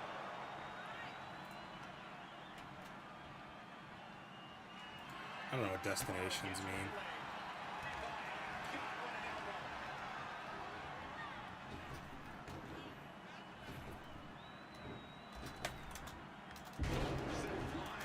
Just a perfect mix of pure power and bad intentions. This one is headed outside, guys. Disturbing impact.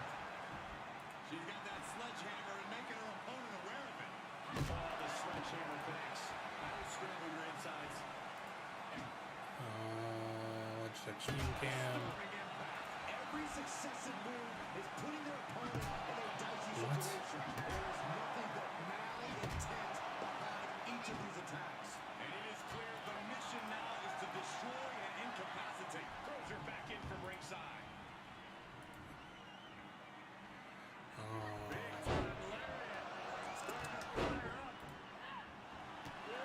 Superstar get this one into the cover of the title.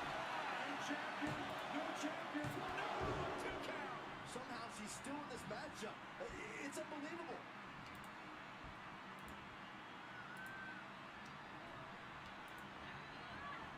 Turnbuckle's the only Your browser can't close any other. Things went from bad to worse.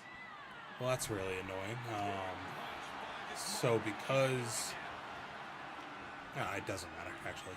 Oh, what an elbow high in the chin.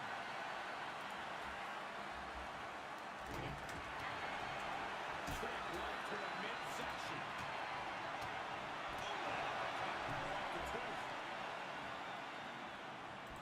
With the Irish whip, there's a reversal, and yet another reversal. Springboard. I'm trying to figure out StreamYard while I'm doing this, so bear with me, everybody. Taking it to the floor. What's she gonna do? Oh boy, she found a kendo stick. This match might just get hard to watch. She avoids the attack completely. Constant pressure being put on Jade. Steve, can you text me your email or something so I can send you the link?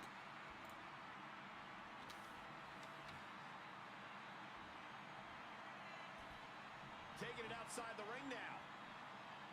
She is wielding that kendo stick like it's her violent partner in crime. Battling at ringside can be very unforgiving. You have to be careful out there. No protection out here. No safe confines to speak of.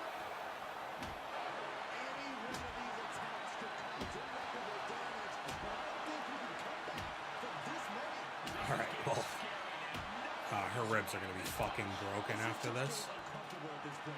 And it is getting downright nastier and nastier with each That was of these attacks. brutal. Jade must be phased after this string of action. Core's getting knocked back at every turn. Watch out! They're coming towards the announce desk. What the hell are you doing, Byron? Jade saw that coming.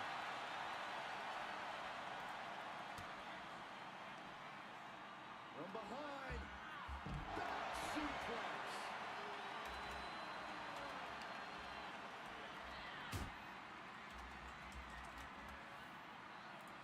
Face first with a waistlock takedown.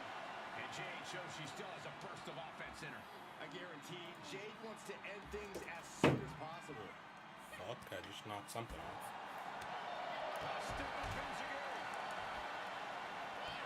Step up Enziguri. Turned that one around. And what would I use to have this? The end of the road for Candice might just be near.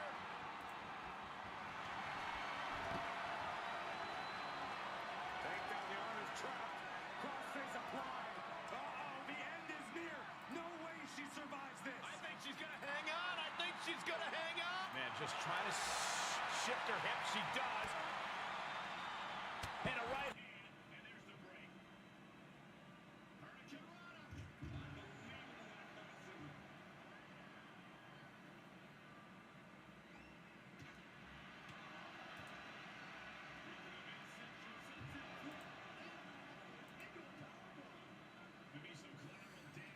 I just fucked something up.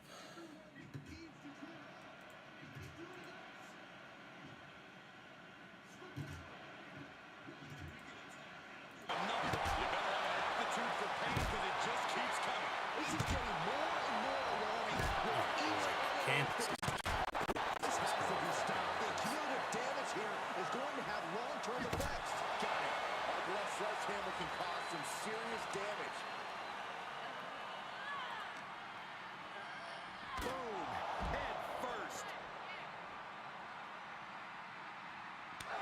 Bliss is taking control here. They're really stifling the opposition now. Well, this is a warning to grab our stuff and go. Keep it in the ring, please. Saxton's a very fragile boy. Oh, the sledgehammer connects. That will scramble your insides. Kick to the gut. Cracked around into a neck breaker.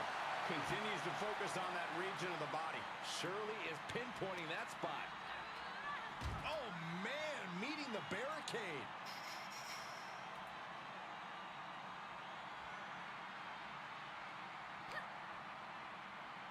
Right to the back. This fight is going down right in front of our faces. More up close and personal than I'd like to be. Basement drop kick. Cora just can't stop this attack. Cora's getting knocked back at every turn. Impressive reversal there. Momentum isn't completely out of Cora's side just yet. The U-turn Cora needed in this match could have been that right there. She's staying elusive.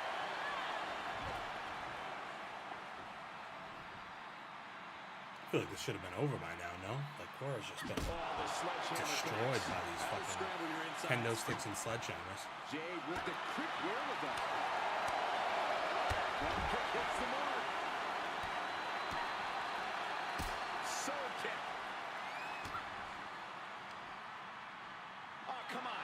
Why A would you rake to stick the back that stunned far? you, huh? My least favorite animation She's in this saying, you game. want it? Come and get it. Got it. That sledgehammer can cause some serious damage. Oh, God.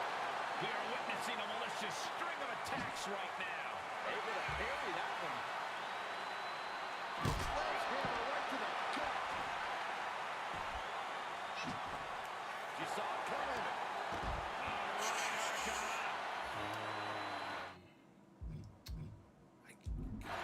Let me, That sledgehammer can cause some serious damage. let me get through this real quick since it won't let me mute game audio. And things are just going from bad to worse. Candace quickly dodges. Oh!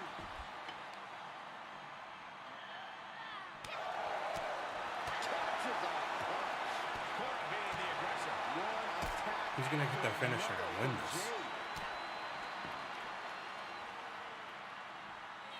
Russian leg sweep. And that could be it. That might be the last punishment she can absorb. Her body can only take so much before we see a full collapse. Got it. That sledgehammer can cause some serious damage.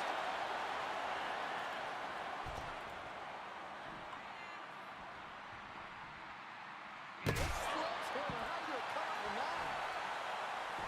No good things come from a sledgehammer being part of the equation. And something tells me she is very aware of that.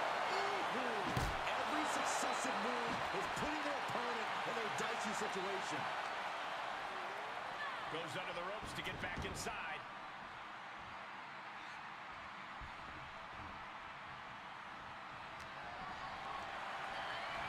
Set up in the corner of the ring. Got her where she wants her. High red district. This is it. This is the finisher. Something is going to happen here, and it's not going to be Swing and neck fun. breaker.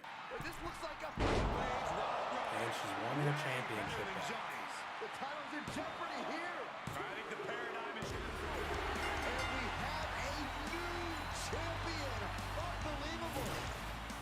Here is your winner and new NXT Women. Alright. Let me, now let me figure this out.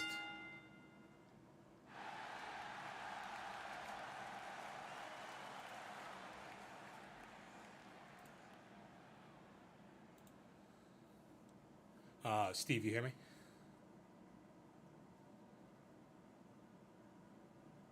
Yes, I hear you. Perfect. All right, cool. Just give me 1 second. Yeah, do your thing, man. I'm wondering if I'm gonna have trouble doing this at the same time as doing this. If it's set up properly, I don't think I will.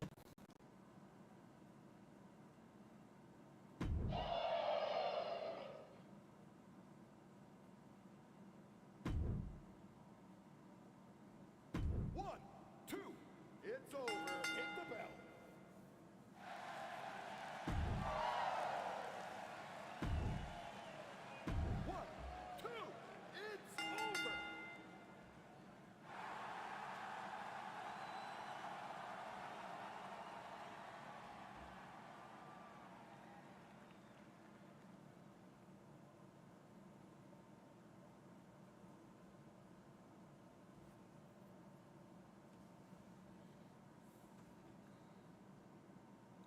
it somehow got an amazing rating. Wow. 1, 2. That's it. Bring it. Staff Ali getting the dub. Great match. All right, I'm back. What? I don't know what that means, Dante. Look, who's the McLovin of this, Dante? I don't get it. Yeah. So I think I have it, so it's gonna record everything. It looks like my audio captures are all working, so that's cool. Well, welcome onto the live, Steve. It's a Appreciate role it. reversal. It's been quite a while since I've been on. I know. I'm just off camera because I'm all over the place doing these or setting up these pictures. My Ghostbusters here. For you're setting up pictures for like a toy shoot. Yeah, I got this McFarlane playset for like 46 cents, so I want to see how well it actually shoots. I obviously am not familiar with what that playset is, but I'm sure it's great. It's the what do you call it? It's from the old school Batman show, like the Adam West show.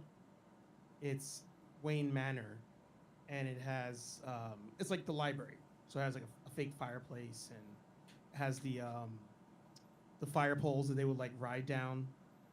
It doesn't go Sick. anywhere, but it has all that stuff. So I was like, oh, I'll try using that for like non-Batman photos and see how it looks. And you said it was only like 88 cents, you said? I had a bunch of Target gift cards, so I was Got like, I'll pay 46 cents for this. So Were you Pick it up. given those gift cards, or are those just from you like buying enough stuff that they're like giving you rewards back? exactly that. Yeah, okay. I am pro buying everything at Target now because since I'm buying figures from them anyway, I might as well get stuff for free. So I pretty much do all my grocery shopping, which, to be honest, a lot of groceries are cheaper now in Target than they are at the actual supermarket. So Brother, I do drive that and get free money. I drive like 20 minutes to get to a supermarket, so I don't have to go to Stop and Shop or Shaw's. So Yeah, yeah. and I fucking go there and they have nothing that I want. So Yep, makes sense. it's a brutal experience. But yes, you were going to enlighten me on Star Wars a bit. Yeah. So it is quite comedic now. Like some of the I'm not going to spoil anything in case anybody happens to jump on stream who hasn't seen anything or whatever, but it is pretty bad. It's pretty bad. Like like lightsabers come out, fights happen, and rightfully so people get excited. But now it's at the point where if any character pops up on screen that we like from something else, people go nuts. Like, oh my god, finally, yes. Even if it makes 0 sense, even if the plot makes 0 sense, they're just happy to be here. And I'm like, no other franchise is that a thing, in my opinion. I mean, I feel like well, I guess yeah, I was going to say like the Flash kind of just tried to do that, right? Yeah, yeah. I mean, the Flash was just confused. It was like, we need to reboot stuff. Let's do Flashpoint. Oh wait, maybe we can make this work, so let's not reboot stuff. Like, it was just all over the place. So that's where, to me, that movie messed up. The ending, especially. I thought it could have went different places, and they didn't. But, well, it's different because look at Blue Beetle right now. Like, it's not killing it. So, like, the casual fan is not going to go waste their money and watch something that's mediocre. Whereas Star Wars fans are like, I don't give a shit. Give it to me. Yeah, I mean, well, I guess that goes back to like Solo was pretty successful when it came out, right? Solo, the Star Wars movie? Yeah, yeah. Oh no, It that wasn't? failed too. No, yeah, Okay. because that was on the heels of The Last Jedi, and that was like Disney trying to be freaking smart, and they're like, oh, usually we wait like a year or sorry, I think it's every 2 years or 3 years is what the cadence used to be, and they were like, F that, let's make everything come out at the same time, So they scheduled Solo to come out like I want to say it was like 8 months, 6 or 8 months after Last Jedi. And little did they know people were gonna hate the Last Jedi, Yeah. and then go "F you," I'm not gonna go watch a Solo movie, so it bombed. Left a sour taste in everybody's mouth. Yeah, I mean, Exactly. I definitely agree on like the Blue Beetle front, and that was pretty much my take on it. Like, and obviously I've seen it. I don't think you've seen it, right? Um, but it doesn't make sense for me to like make that movie if you Right. like. And I don't think when they started making that movie that they knew that they were going to be rebooting at that point. But even regardless, when you've put out really no successful DC movies since like the first Wonder Woman, in my opinion, that have been like actual good movies, Agreed. like you can't be taking risks on properties that nobody knows and then expect it to be successful. And then if you're going to take that risk, you better make it a fucking movie that can't miss, like something that's going to get word of mouth and everything. And obviously they couldn't predict things like the actors strike and everything coming into play as well. But yeah, I just don't see a world where that movie was ever going to be overly successful. Yeah, no, it's that the strike has really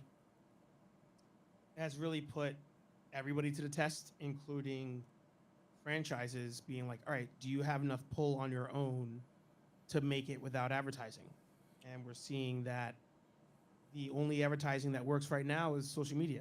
Like if you can become a social media trend, if you can become viral, you can make money. So, Barbie, Oppenheimer, that was a Oppenheimer, or sorry, Barbie was the best thing that happened to Oppenheimer, because I think without Barbie, Oppenheimer doesn't do what it does. No, it does probably like 3/4 of the money, Yeah, maybe half. yeah. But I think there's a world where Barbie was going to be successful regardless, though. Oh, for sure, for sure. But they, you're not. It's proven now that like you can't do anything without social media. Like Yeah. this solidifies that thought. So like any of these marketing companies trying to do the old school, oh, let's just dump 5 million trailers on TV and an NFL Super Bowl piece, all this shit. It doesn't it it gets you eyes, but Barbie proved you can get those eyes without paying all that money and investing in all these old school avenues. Yeah, I just don't think that you can meme everything is going to turn into the issue. But like then you look Yeah. at I wonder though with like we've been talking about on the pod like The Creator is a movie that I'm really looking forward to. Right. Like I Right. have decently high expectations, and I think movies like that can't really afford to like push back their release dates that like say like a Dune, right? Like Dune 2 can push itself back because no matter what that movie's coming out, but how like there's enough movies that have been made like what was that X-Men movie that got made and like just kept getting pushed back and then it got completely shelved? New, Mu- New New Mutants. Mutants, right? Yeah. So like I think with some of these movies that don't have a franchise behind it or any type of backing in that regard where it's a known commodity, they can't just push them back right now and expect that they're going to be able to make the money that they would. So they just have to roll the dice and release it. And I wonder with a movie like The Creator, which like I said, I have high expectations for. It could end up being bad, but like is that movie not going to do well and people are going to just say it's a failure because it doesn't have the ability to like promote itself? Do people know that that's Denzel's kid? You know? I mean, I don't see that. How do I phrase this? Nothing in that trailer made me want to see the movie outside of like the visuals, because I was like, oh, that's Logan. Oh, that's Last of Us. Oh, like I kept every time I saw a new part of the trailer, I was like, this is something I've already seen before. Yeah. And him being Denzel's kid, I don't think has propelled any of the movies that he's been in. I mean, the only one that comes to mind that like probably had the biggest budget was Tenet, Mm-hmm. but like I don't think he even wants to be like advertised as Denzel's kid. I think at this point he wants to be his own person. I just don't. I think people are not just superhero fatigued, but they're just like fatigued on things that are not somehow original. And if it's just I got to protect this child against whatever, people have seen it already. And the fan base you're going for, the nerd fan base has seen that already. So it's like, I'll wait. Unless the reviews are like phenomenal. Like if it's one of those where people are like, you need to see this movie in IMAX. Like you need to on a Saturday go see this movie. The way that we used to say that about Marvel movies. Unless that happens, I think this movie is not going to do well. Yeah, but like I guess for me, the reason I'm looking forward to it to that point is that like, and I think I've only watched the trailer maybe twice. Once when it first dropped, and then I think we watched it before we talked about it the first time on the pod. Was like I think from a visual standpoint, to me, like this is a movie theater movie. Like Yeah. it's one that like will not feel the same seeing it at home as I would feel seeing it in the theater. You know. 1000%. So like that, like, but I don't know how much that draws people anymore. I mean, it's really hard to predict now what's going to be successful and what's not going to be successful in the movie theater, like to a point. And I don't even think that's just the strike. I think that's just the general state of where we are with the time required to like commit to going to a theater.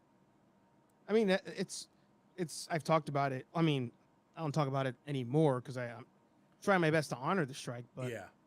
I don't. There's nothing now coming that has come out that is coming out that makes me say I'm willing to give it at a bare minimum 4 hours of my life, because by the time you get to the theater, watch the movie, get through the trailers, which I've been skipping. I've been showing up 30 minutes late to everything. Yeah. But by the time you get through all that and then leave, you're maybe 3 hours in if it's like a 2 hour movie, but like everything now is 220, 2.5. And I'm like, I only get 2 days off a week. And like on the one day where I can get stuff done, I don't want to dedicate it to a movie that I'm going to watch and be like, this sucks. Even if people say it's good, I just can't do it. That's exactly like so. And obviously, I go like pretty often at this point, but like I've been considering the past 2 days going to see Equalizer, in Yeah. like kind of the same boat where I'm not like overly into it. I think it's going to be good. Like it's not going to be like a bad movie or anything, but Right. I'm like looking and it's like, okay, I could go at 2 p.m., but I'm killing the whole beginning of my day waiting for the movie Yep. to happen. Yep. And then I'm not out until 5 p.m. and I've burned my whole, like, I've Whole burned day. the whole middle of my day. Yeah. And it's like, Yeah. or it's like, I miss the days like, they still do it occasionally, but I love like like an 11 a.m. movie, or Oh, when yeah, they run like the 1000%. 10:30 in the morning movies. Like that's Mhm. perfect for me. Like roll out of bed and I'm basically waking up at the movie theater, you know? That's when we used to go. Like Yeah. I had zero issues at that point going with you to the theater, because I'm like, by the time this movie's done, I can still get and for context for people listening, like Lenny and I work in retail, so our off days are when everybody's at work. Yeah. So like there's value to me in getting out of the theater, being able to go to do laundry or go do groceries and it not be crowded. So like getting out early does have a value add to me. And like you said, a 2 p.m. start, I'm like, nah, I'm good. Like I'll just like I'm not doing it. I'm not unless I have to review it. Like if I have to review it, fine. You're But gonna make an effort, yeah.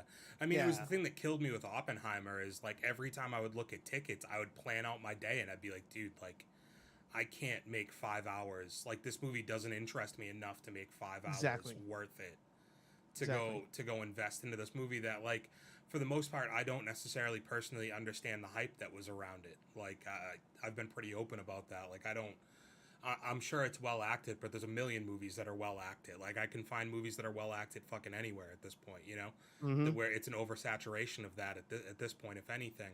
And like if it's not something that's drawing me in from an action standpoint, or it doesn't have an actor that I'm like, I need to go see this because I really like this person that's in it, it's going to be impossible for me to commit that kind of time. I hope there's a resurgence at some point of like the 90s action style movie. Not like Yeah. that, but like, you know, like that hour and a half, just like set up a basic 10 to 15 minute, like, this is your main characters. Yeah. All of a sudden they're in the plot and I'm in and out on the movie. Like, that's the dream world, man.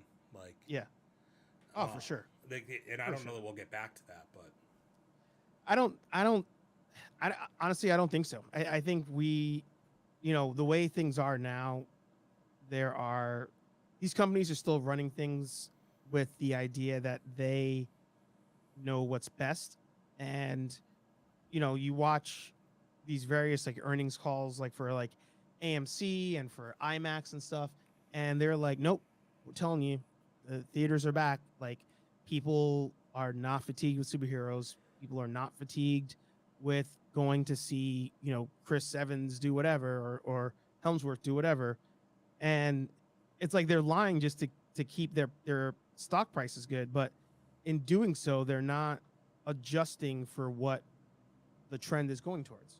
It's just the Netflix thing all over again. Like, all we're watching in real time now, properly documented, is, oh no, there's always going to be a demand for a blockbuster. This streaming thing is stupid. Like, that's just what we're watching right now. yeah, they're definitely trying to convince you of that. I do think, though, like, you're going to come out of this year with what, possibly like 3 movies that break $1 billion, you know? Yeah. Now, mind you, 2 of them are legitimate, Barbie and Super Mario, Right. which I think, like, Super Mario is a testament to, like, I don't think that was a movie that anybody anticipated doing as well as it did, Oh, but hell no. I think the benefit in its runtime of having like an hour and a half Yep. runtime Yep. is you can fit way more showings into a day, right? Yeah. So you're able to get more people in and out of the theater, and then movies that target larger demographics. Because I think, and Yeah. this will be on the pod this week, as far as like a little sneak preview. Mm.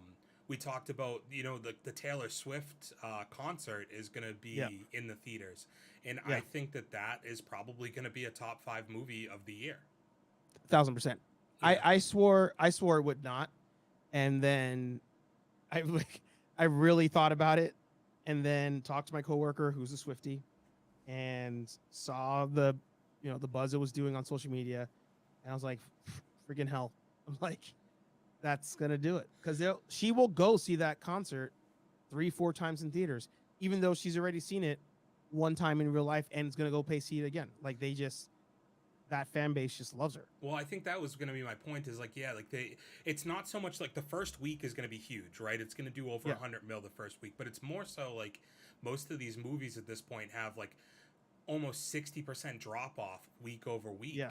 And Yeah. I hope to see companies like pivot away from the summer release as much, because I Mhm. think that you tanked movies like Mission Impossible this year because Mhm. competition was out there, right? Like you release at the wrong time, and then people aren't gonna fit in, because like we're talking about the time that you have to dedicate. If you put your movie out and they don't see it the first week it's out when it has no competition, and then you drop another movie the next week that Mhm. people are interested in, like, well, now I have to try and make 8 hours available to see 2 movies, and it's just like it's unrealistic for most people. But for something like that, I think it's going to only see like a 20 or 30% drop off a week over week, because of people who either didn't see it week 1 or people who are going and seeing it 2, 3, or 4 times. Mm-hmm. I mean, it's funny. Mission Impossible, I had predicted to be the movie this summer, and I feel like even studios would have taken that bet. But when I was talking to the younger people who work for me, and I was like, "Oh yeah, Mission Impossible," they're like, "Oh, another James Bond movie?" And I was like, What the "What?" fuck? I was like, "No, man, like Tom Cruise." They're like,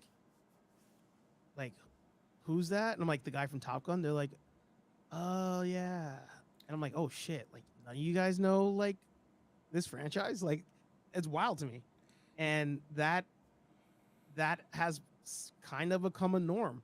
But who they did know was Christopher Nolan, because they are all freaking Dark Knight stands. Like, that was their Batman. Mhm. So like, going into the summer, they're like, "Oh, I want to see the new movie by the guy who made Batman," But and that like blew my mind. you know what's weird about that is, like, I think of Nolan a bit the same way I feel about like what you could say about Tom Cruise, where like Tom Cruise has had the Mission Impossible franchise has done well. Mhm. Obviously, Top Gun did phenomenal, but outside of Mhm. that, his movies have not been successful, really. Right. Right. And like I kind of feel the same way about Nolan, where like he's living on the credibility of The Dark Knight, but The Dark Knight came out in 2008, man. Like Oh yeah. he hasn't blown me away personally since 2008. You No. know, he's No, not not at all. somebody that I clamor to like go and see his movies. Like The Dark Knight is The Dark Knight. He was a major part of why it's great, but it was also like at that point nobody. And I guess maybe this proves your point a bit too, but like nobody had a Batman movie that could be taken seriously, and he's to Right. play a part in that, but also like Heath Ledger's to play a part in that, and like the word of mouth on his performance, and then like death and controversy definitely helped too. Like I just think that like there's so many variables with like The Dark Knight that played into its favor that like it's crazy to say in 2023 that like Nolan's still living off of that being like what people recognize him for. Yeah. Yeah. It's wild. It is absolutely wild. But at the same time, I believe it in a sense that, I going back to Star Wars, you know, when a new Star Wars movie came out, when the prequels were coming out, like I was, I was pumped. I was in high school at that point, or going into high school at that point, and I was pumped because I grew up on that other Star Wars. Like that's all I had. And for a lot of these kids, all they had was the Dark Knight. Like Spider-Man, like Tobey Maguire, that's before their time, or they were like one. So like all these kids, their first like live action superhero or anything was the Dark Knight trilogy. And that's like stapled now in their brain as like Christopher Nolan. Like it's Christopher Nolan, Heath Ledger, and then Christian Bale. Yeah, because his movies have not been. He's not like what I would consider a box office draw either. No.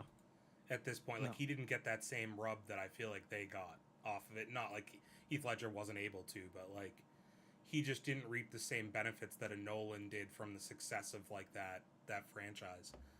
Mm-hmm. When was do you remember, was it like 2011 was when Affleck was announced as Batman, or was it 13? Somewhere in there.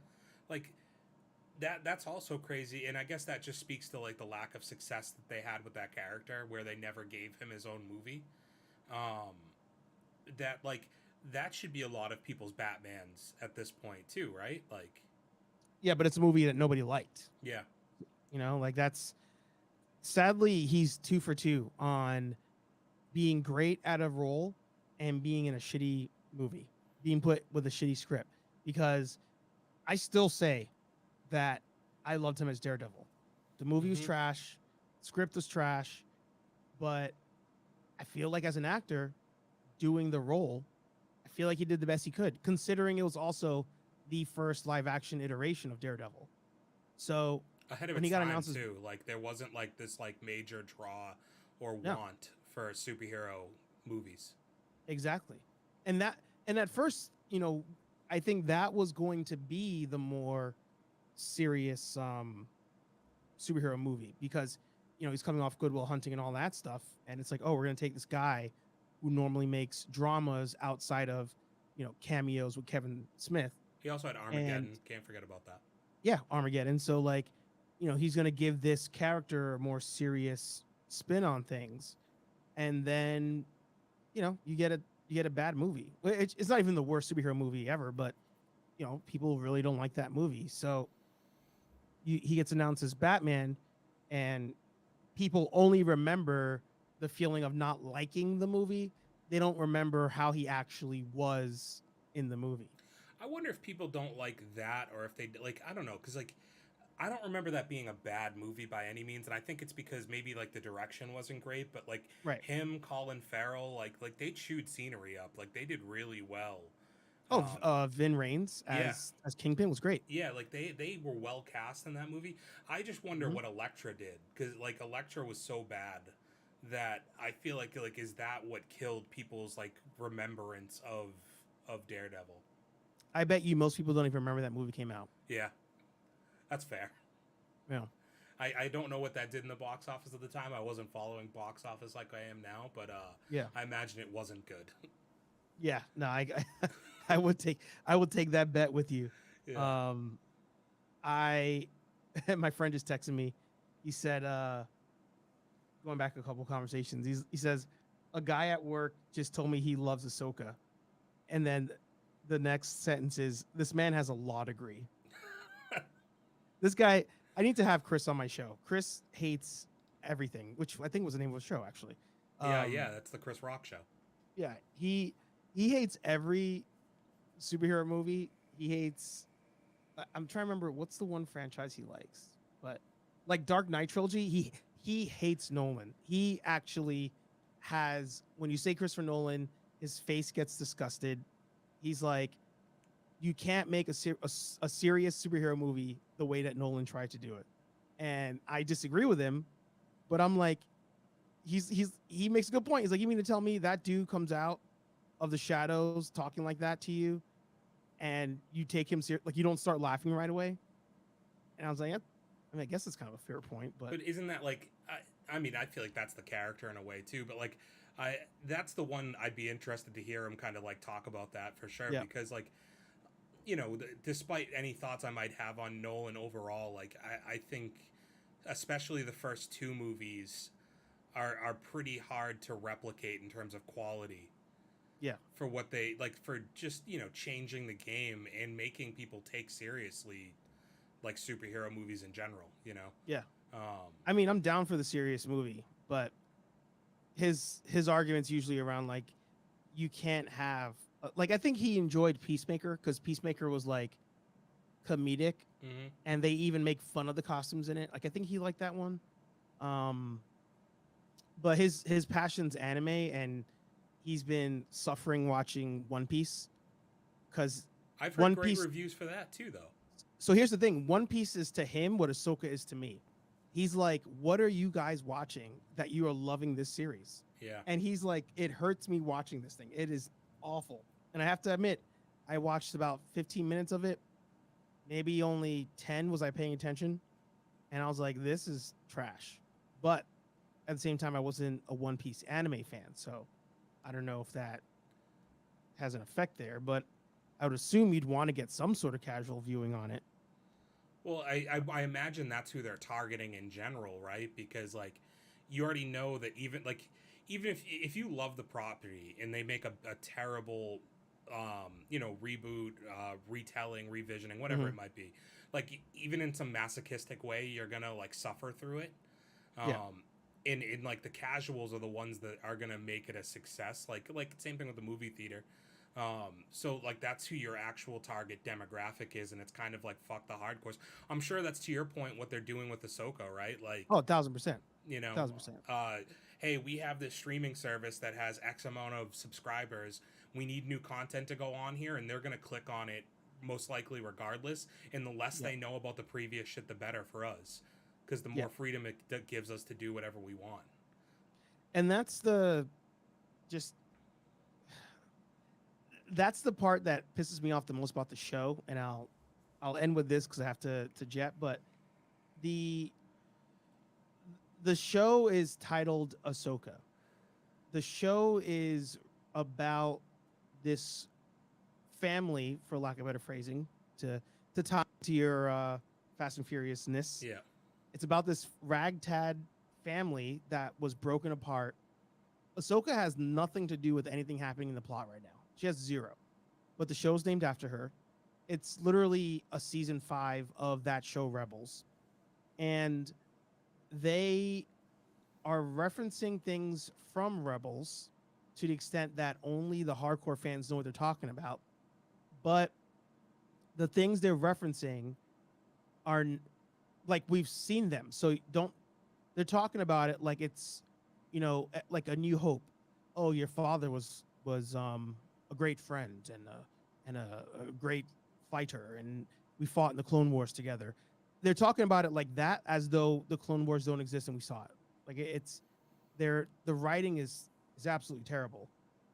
But they're also like breaking their own rules of things that they set up in that show. So it's like, if you go back and reference anything, you're going to be like, oh, well, wait, so why are you doing it like this in the show? Like, this doesn't make any sense. But to speak to how nuts the Star Wars fans are, today is the last day to back a HasLab which for anybody who doesn't know, it's a crowd-funded toy by the company Hasbro. They are they have released a um it's in the retro line, which is like a GI Joe size figure. If you remember the old GI Joes, Yep. a ship to that scale from the show Rebels, the Ghost, and it sells for $500. And right now they are just over 15,000 backers in. They're approaching 16,000.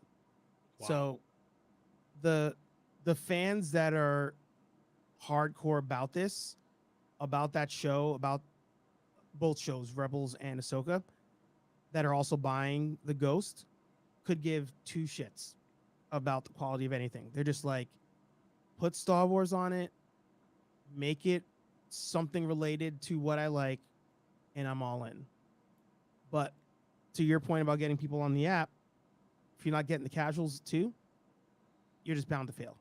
You're just bound to fail. I think the thing with having like for in essence a season 5 that's like a live action after 4 seasons of animated is like, it's kind of like having your cake and wanting to eat it too. It's like, Yeah. hey, we want to make a sequel or a next season to this property that we have, but at the same time we want it to be its, like, we want to claim that it's its own thing, so Right. we can have the excuse on both ends of being like, well, this is just fan service for people who watched the Right. first 4 seasons, but Right. also this isn't tied in because it's live action, it's not animated anymore, so we can do whatever we want. Yeah. No, I mean, a good tie-in that they did right was like in Mandalore, even though it sucked, but actually shit, was that Mandalorian? No, that was Book of Boba Fett. That's how shitty that show was. In Book of Boba Fett, the character Cad Bane shows up, who is a blue bounty hunter.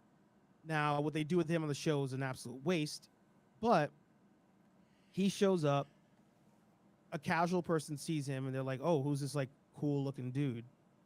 The hardcore is like, oh shit, it's Cad Bane. But what they do with him in the story, you don't need to know anything about him for him to make an impact on the story. But if you think he's that cool of a character, you can go back and see the cool things he did do that makes people like him.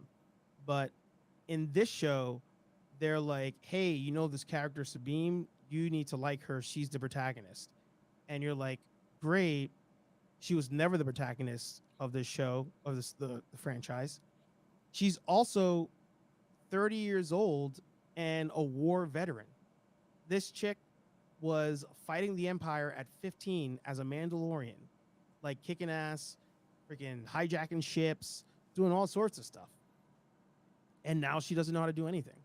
And it's like, They have to like basically retell her story to an yeah, extent. it's like who is this retelling for? Is it for me, the person who did like it, or is it not? Because the person who's just watching it for the first time is confused as to why she looks like the Mandalorian and wearing his armor. But so the rest of us were like, all right, I know she can fight. Why can't she fight?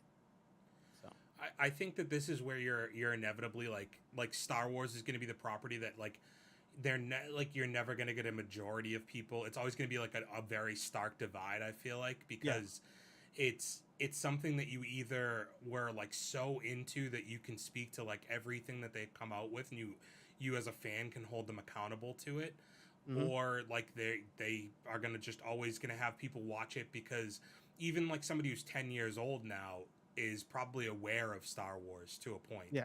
You know, even if they don't know anything about it. So like they can kind of mix and match with it. It's probably the most thankless fan base to be a part of, I think. Yeah. Because for everything good you get, you're bound to get 2 more things that are bad that come right after it. yeah. Yeah. It's tough. Yeah. Well, I gotta come back to the studio. Yeah, man. So we can Let's do an do it. episode. You know, we definitely now have to do one before Jones Stipe. Yeah, So- that's November, you said, right? Yeah. Yeah. Cool. Yeah, let's pencil something in soon. Yeah. Awesome. Thanks for Cool. having me on. No, thanks for stopping by, Steve. Appreciate it, buddy. Yep. See you later. Later.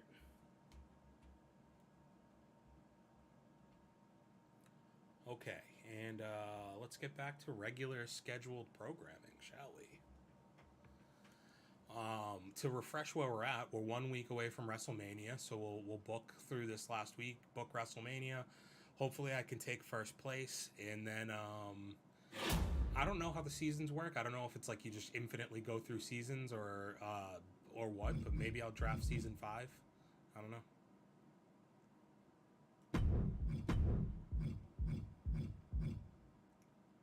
Got a lot of good shit going on here right now. A lot of banger rivalries. Got some filler stuff that I can use with Balor and Axiom. Like that feels like one that I'll actually just kick off here with some type of stipulation. Since I have money for once. I gotta let him rest up. This is the one that we're going to put in the main event. We got enough stamina on both that we should be fine.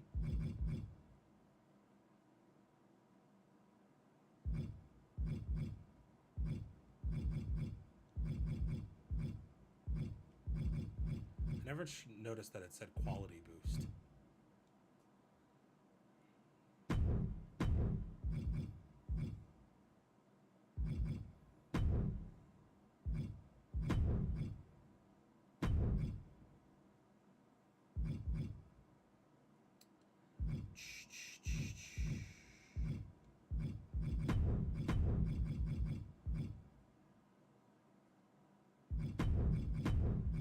Let's throw the ladies in here.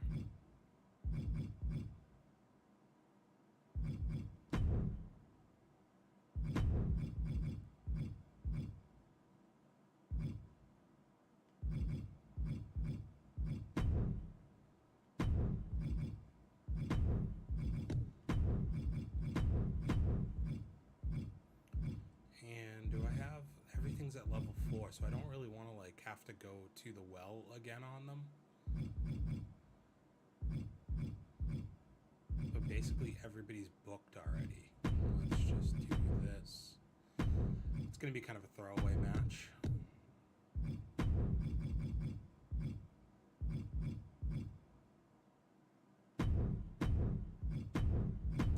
And just try to boost the profile of some of these guys.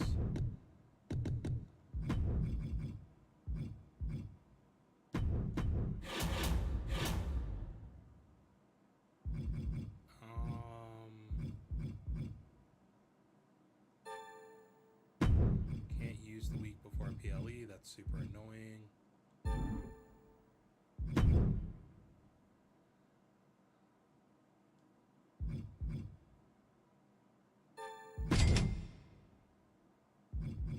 We're also going to use this next week. So fuck up their WrestleMania plans a little bit. We like that.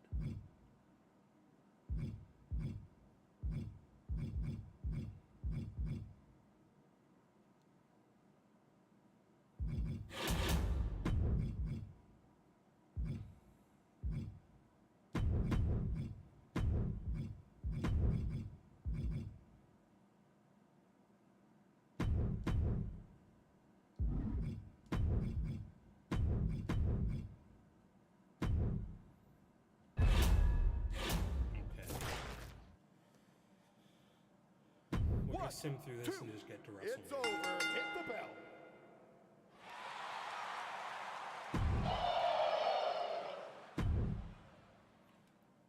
Sucks that didn't help MVP get any more popular. 1, 2.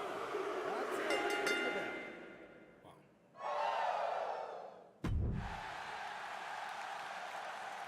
Sami Zayn, man. Dante, I don't know if you're still here, but I do not remember this line that I'm in McLovin line. Is that when he's in the backseat of the police car? 1, I might be 2. way off base. It's over. Ring it.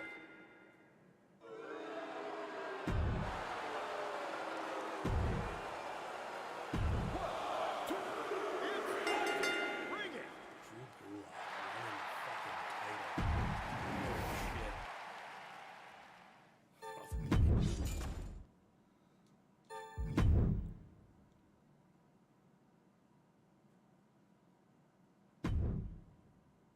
31,000 fans, collected some money. Stacy's been incredible tag teams with every single person I've booked her with.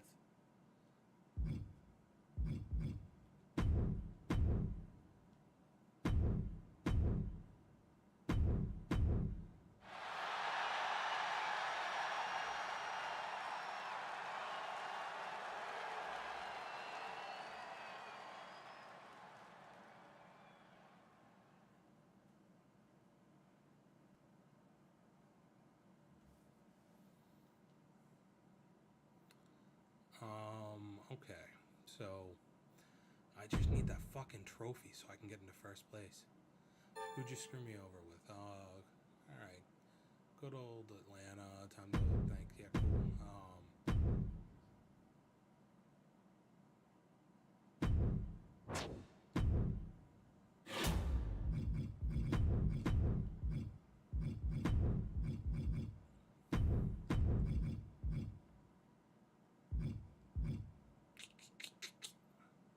Gotta be careful not to. Actually, I have a bunch of cards I can use.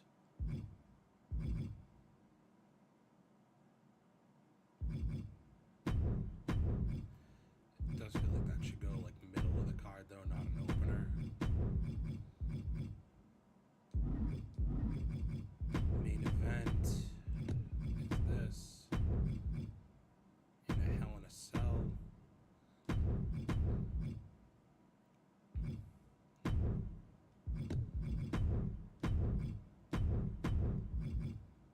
TLC. And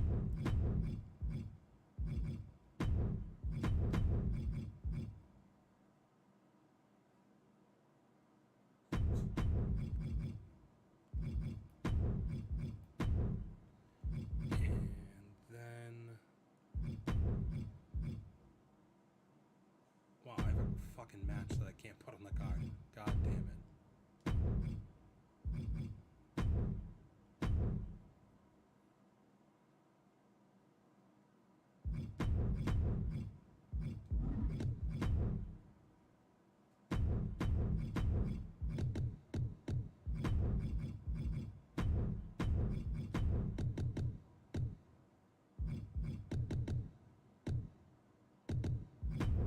None of this matters. Oh my god, I had 2 level 4 feuds that I just can't use.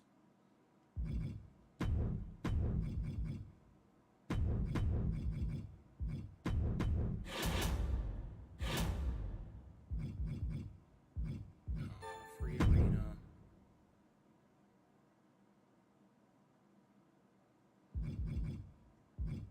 And free booking.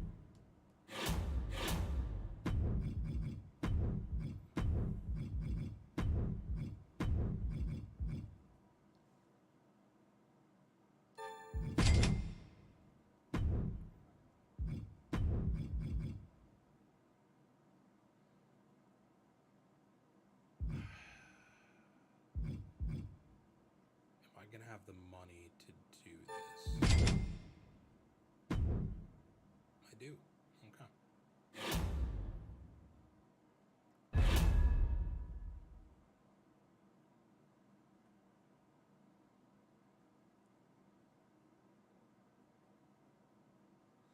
So we're gonna watch the main event.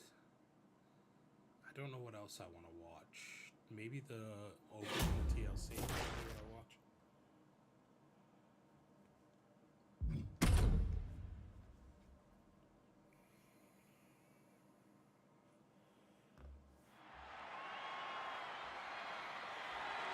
The following contest is a tables, ladders, and chairs match and is for the NXT Women's Championship.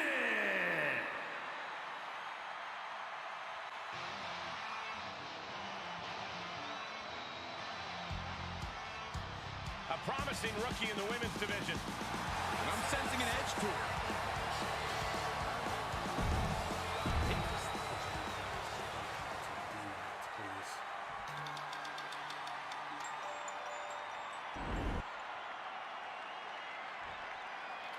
One thing is certain, and a TLC match, you're guaranteed some car wrecks and some insanity, and this one is no exception. I just wish everyone in the WWE Universe could witness one of these matches live and in person, Michael, because the speed and the intensity and the bone-jarring collisions are things that need to be seen to be believed. I completely agree, Saxton.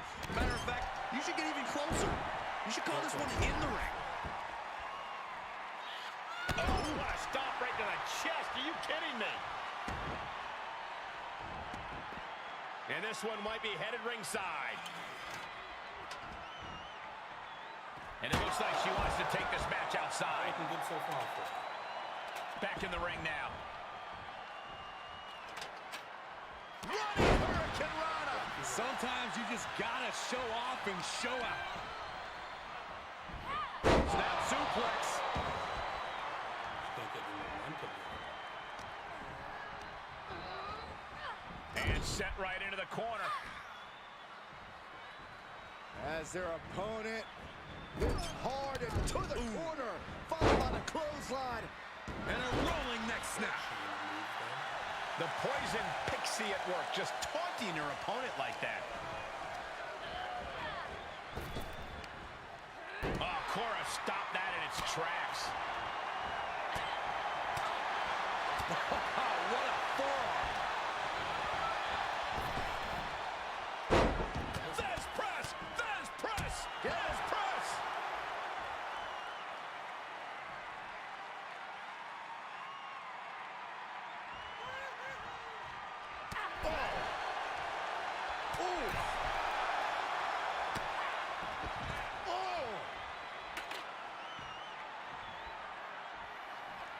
She's getting that ladder position perfectly. Well, setting it up is one thing. Climbing it is entirely different. Climbing the ladder now.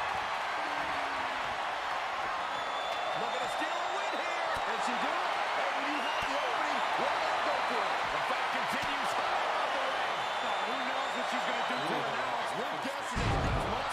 All the way back down to the mat. And that was a bumpy landing. Reaching out, looking to get the win. Going for all the glory here, guys. Looking to snatch a victory here, guys. It's going to happen. They're battling high above the ring now. Who wants it more? Guys, she's not done yet. Unreal. I can't believe it. Back down to earth. And perhaps a little too soon attempting to ascend the ladder. They've got it. Try and unhook it now. Grab it. Put those educated fingers to good use. Shut up, Seth. The new champion. I can't believe it. Here is your winner and new NXT Women's Champion, Cora Jade. An exciting match that concludes with a title-changing hands. Talk about history in the making. This is literally one for the history books. And we got...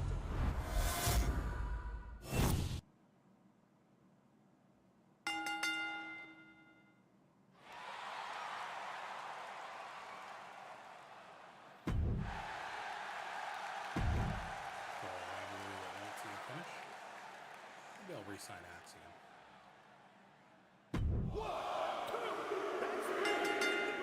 Grayson Waller retains the title. What's up, Jonko? How are you? Welcome to the stream. Just in time for a draft of Season 5. 1, 2, that's 3. Let me hear the bell.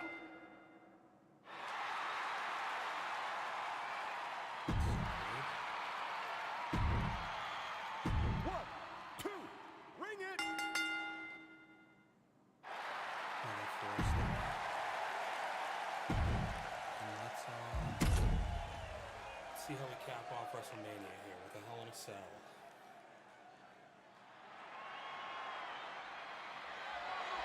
The following contest is a Hell in a Cell match and is for the NXT Championship.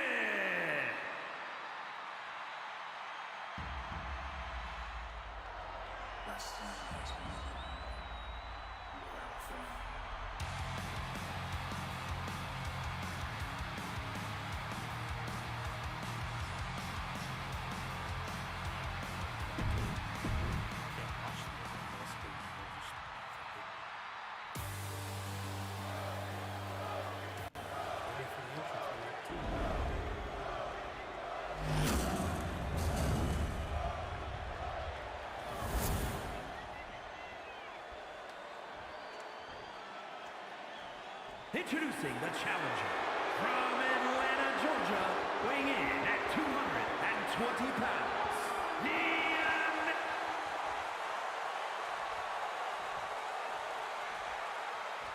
The path to the NXT Championship has led us to this. Another highly anticipated match. A lot of hype surrounding this one, Corey. The most hardcore fans always know they'll get their money's worth when it comes to matches involving the NXT Championship. It's going to be a ruckus crowd. These men should enjoy the moment, but also can't get lost in it.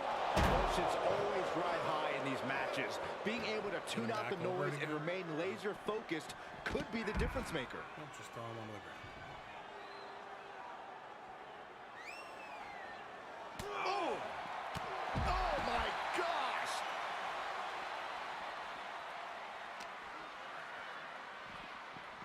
Boom! Well, I don't know why you wouldn't just throw them into the cage. Like, why is it a thing that they just fall over?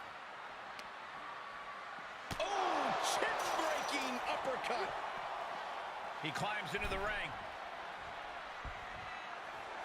Gulak just rubbing it in right now.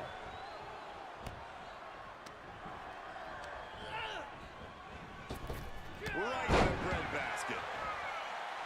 He wants even more out of his opponent. Uh-oh. Crossface. An extreme amount of pressure in... And it rolls him off.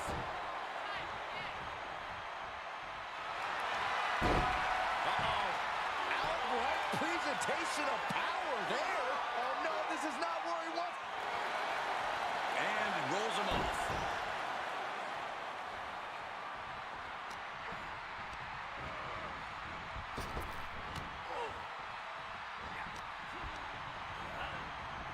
Foot to the gut.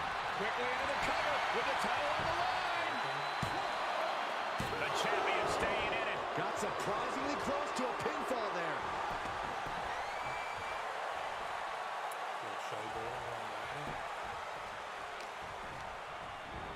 Getting set up for something in the corner. I don't know what they're looking for here. He's choking up on that back, looking to swing one into the parking lot. Oh my, what elevation. Out of the ring and even closer to the chain link enclosure. It's a table. I'm not sure what he's scheming, but it can't be good. Bad predicament right here. Face first. Gulak just rubbing it in right now. Taking this one back to the ring now.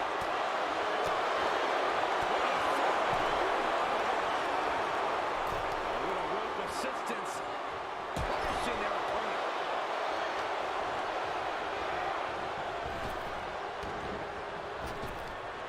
Big, big kick to retain the title. He kicks out at two. What do you have to do to put this guy away? in this game. Let me see if they make it. Reversal from Gulak. What are they going to do now? Saw it coming and it worked into the arm drag. It's reversed.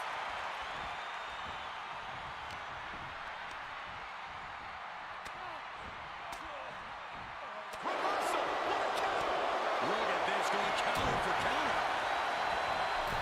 Hard kick on the mark. The American Nightmare feeling that adrenaline in his soul.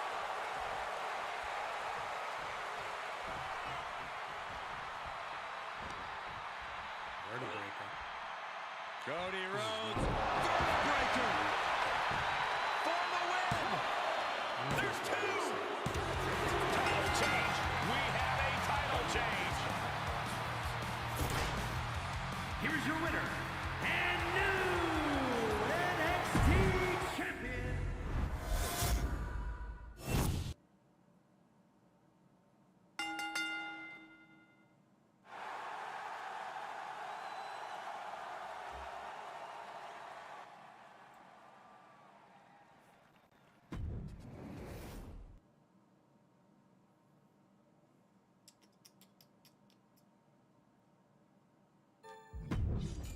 Alright, did I outbook these fuckers?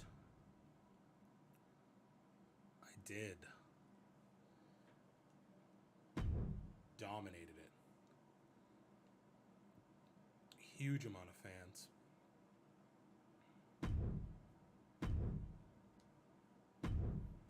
Doubled them up, almost doubled them up. And I'm still in second place, son of a bitch.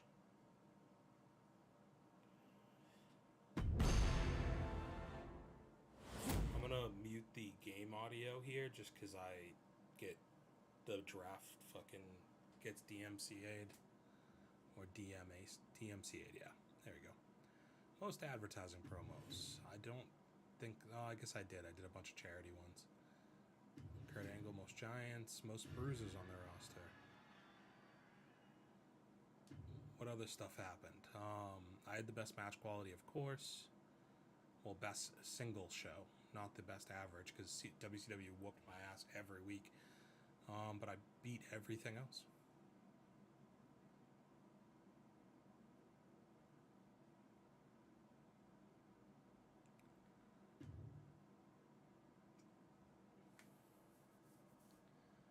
Huh. Candice LeRae, just fucking workhorse.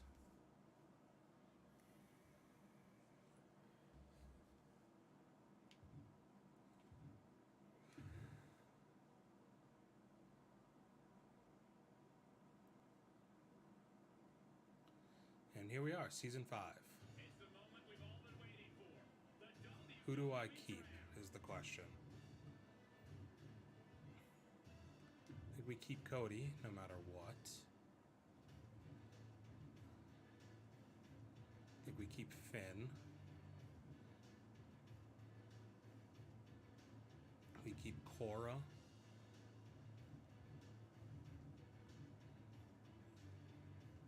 I think I gotta keep Raquel. Look at her popularity.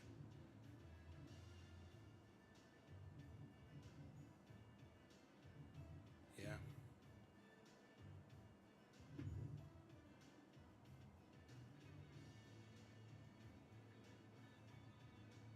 Tabakato getting capped is fucking crazy.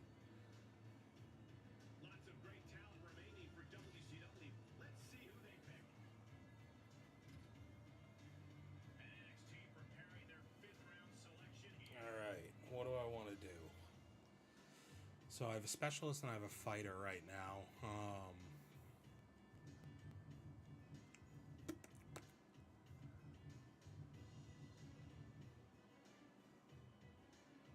Gargano's got a ton of popularity. He's also a specialist. That might not be bad. He's a lot of money.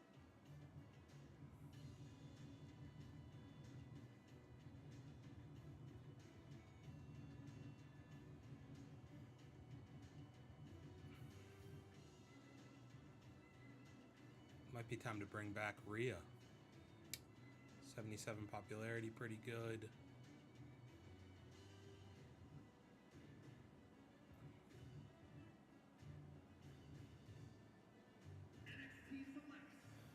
And Nightmare returns as Rhea Ripley comes home. All right, she is ready for this chance.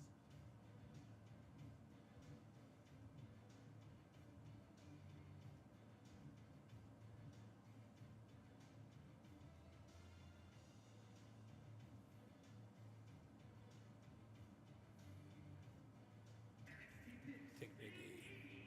The powerhouse of positivity heading to a new show. This has a low risk, high reward. I thought about taking Santos. I kind of wanted him. For the WCW GM. Speculation who joins SmackDown next. Gargano's gone. For their next selection. It's crazy that Gigi Dolan's that expensive. Alright, so I got 2 picks here.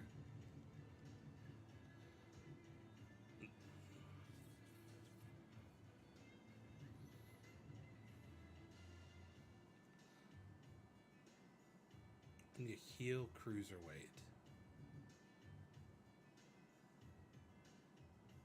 We're gonna take you. It'll be Twisted Bliss once again on NXT. The brand is taking shape, and this woman is picking her targets.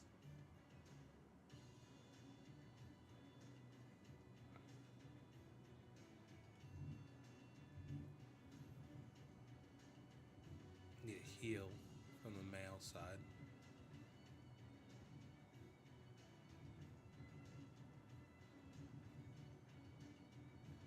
I don't want any of them, so I think I'm gonna turn you heel. Don't want to keep blowing money though.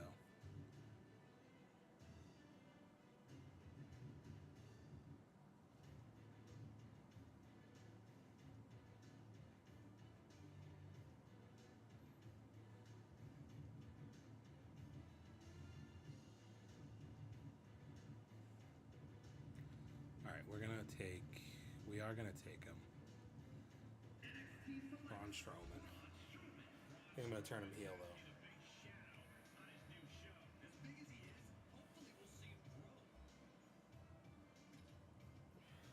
The next member of SmackDown is about to be picked.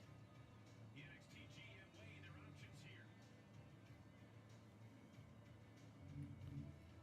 Alright. I need to start sorting through some of the cheaper people and see who I can turn into a star.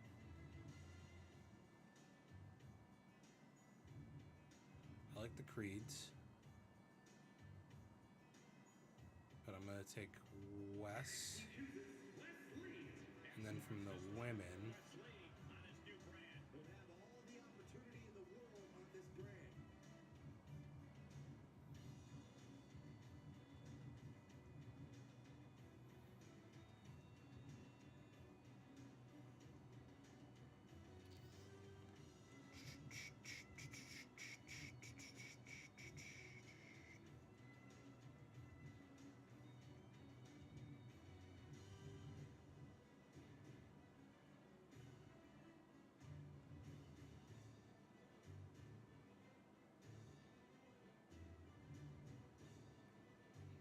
and then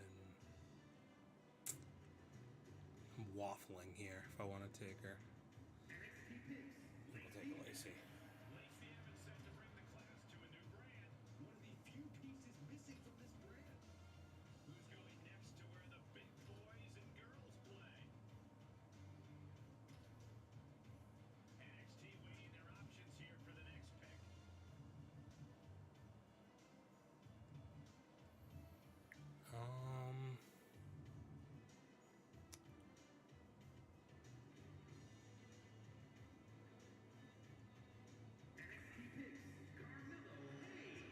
The GM didn't miss because they picked up Mello. I think I'll gain some momentum on this brand. 1, 2, 3 heel women. 1, 2. I need a baby face female.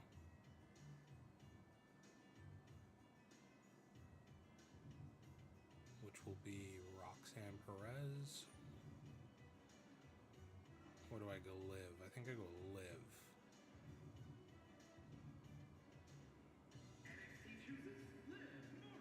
The GM looking to live dangerously. She's got all the tools necessary to succeed. A major decision for the WCW general manager. Look at the big boys and girls on the Charlotte can WCW. probably chill with the Peacock shit. SmackDown about to make another big pick. Could be a make or break pick for NXT here.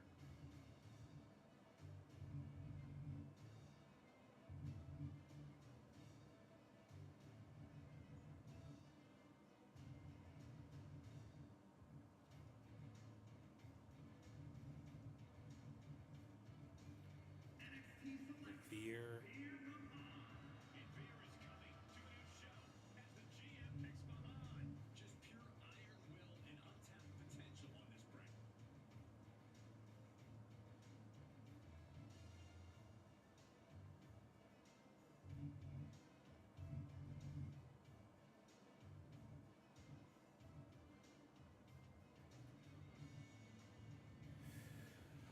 Um.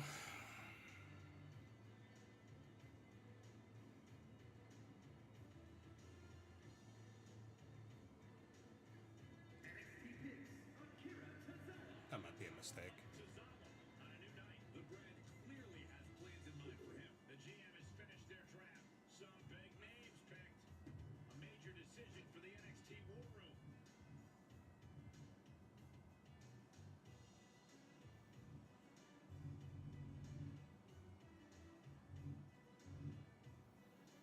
so again, 1, 2, 3. Alright, I should bring in a female baby face.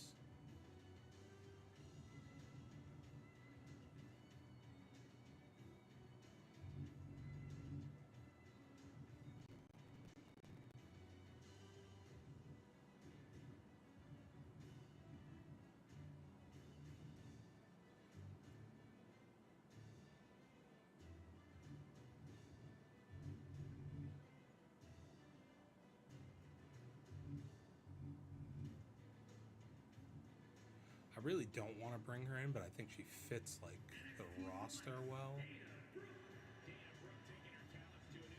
She's hungry for opportunity, and she just got it.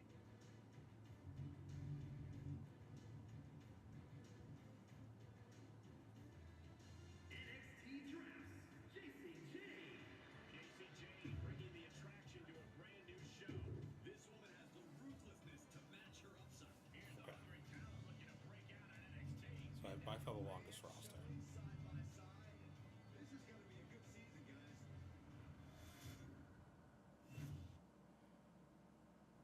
Okay, and I think that's where I will leave it. We're right at the 3-hour mark, so it seems like an appropriate spot.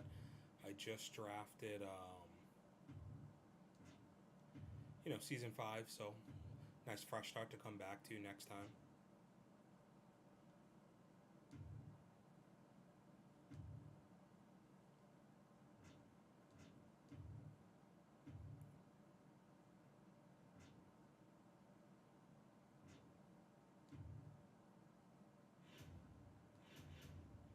So let's just check out the roster real quick. So we have Finn Balor at the top. Ton of popularity here with the top 3 or 4 stars.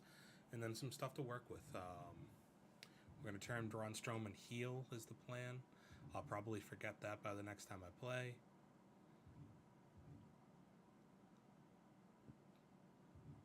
And maybe I have Braun. Let's just do this now before I forget it.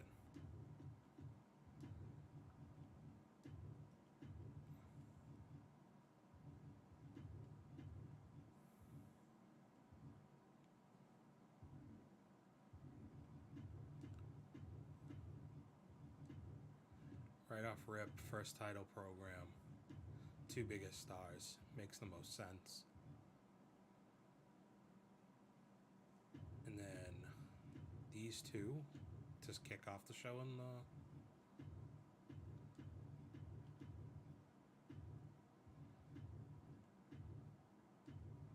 for women's tag team titles. What do I want to do? Take the 2 of you, Alexa Bliss, and do I want to use? I think I want to use Jane.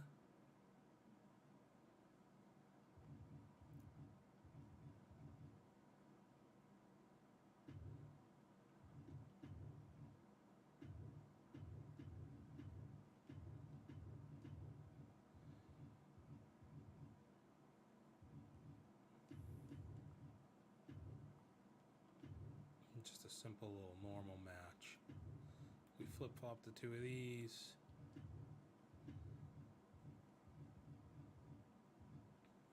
Mello should be a better promo than that, let's be honest.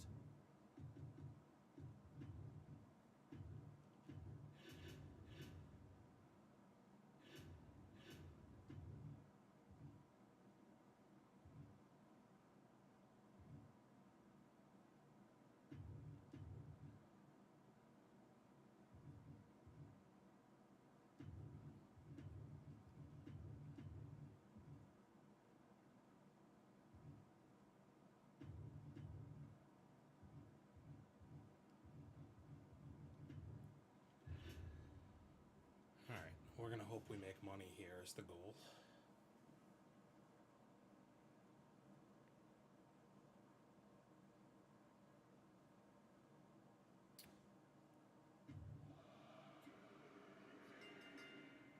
Just like that, Rhea's already the belt holder.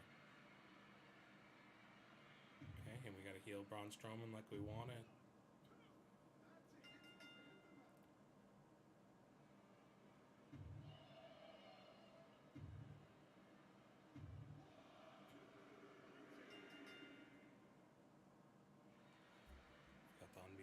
audio. All right, people apparently like that.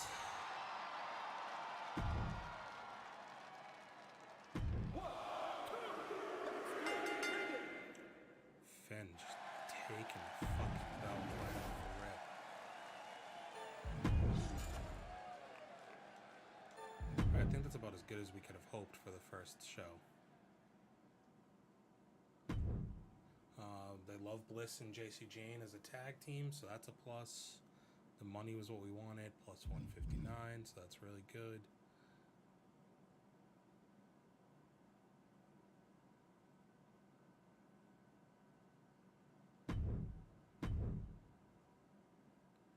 They made a ton of money too. They lost money. Love that. Oh. Does this jump me into first place? It does. And just like that, what an appropriate way to fucking finish, guys. Moved into first place finally. You're a dickhead, Kurt Angle. You're also a dickhead, Eric Bischoff. All right. Nice.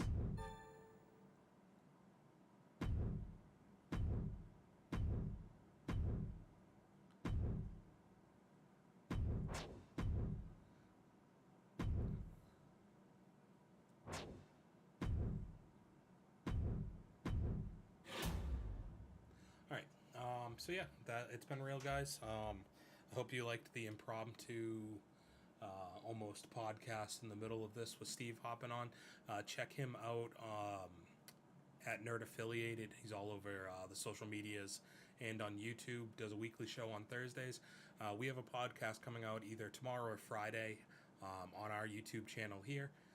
Also, go over and follow us on Instagram at For Those With Good Taste, on Twitter at Good Taste Live. We're also on TikTok at FTWGT Pod. So, yeah, please.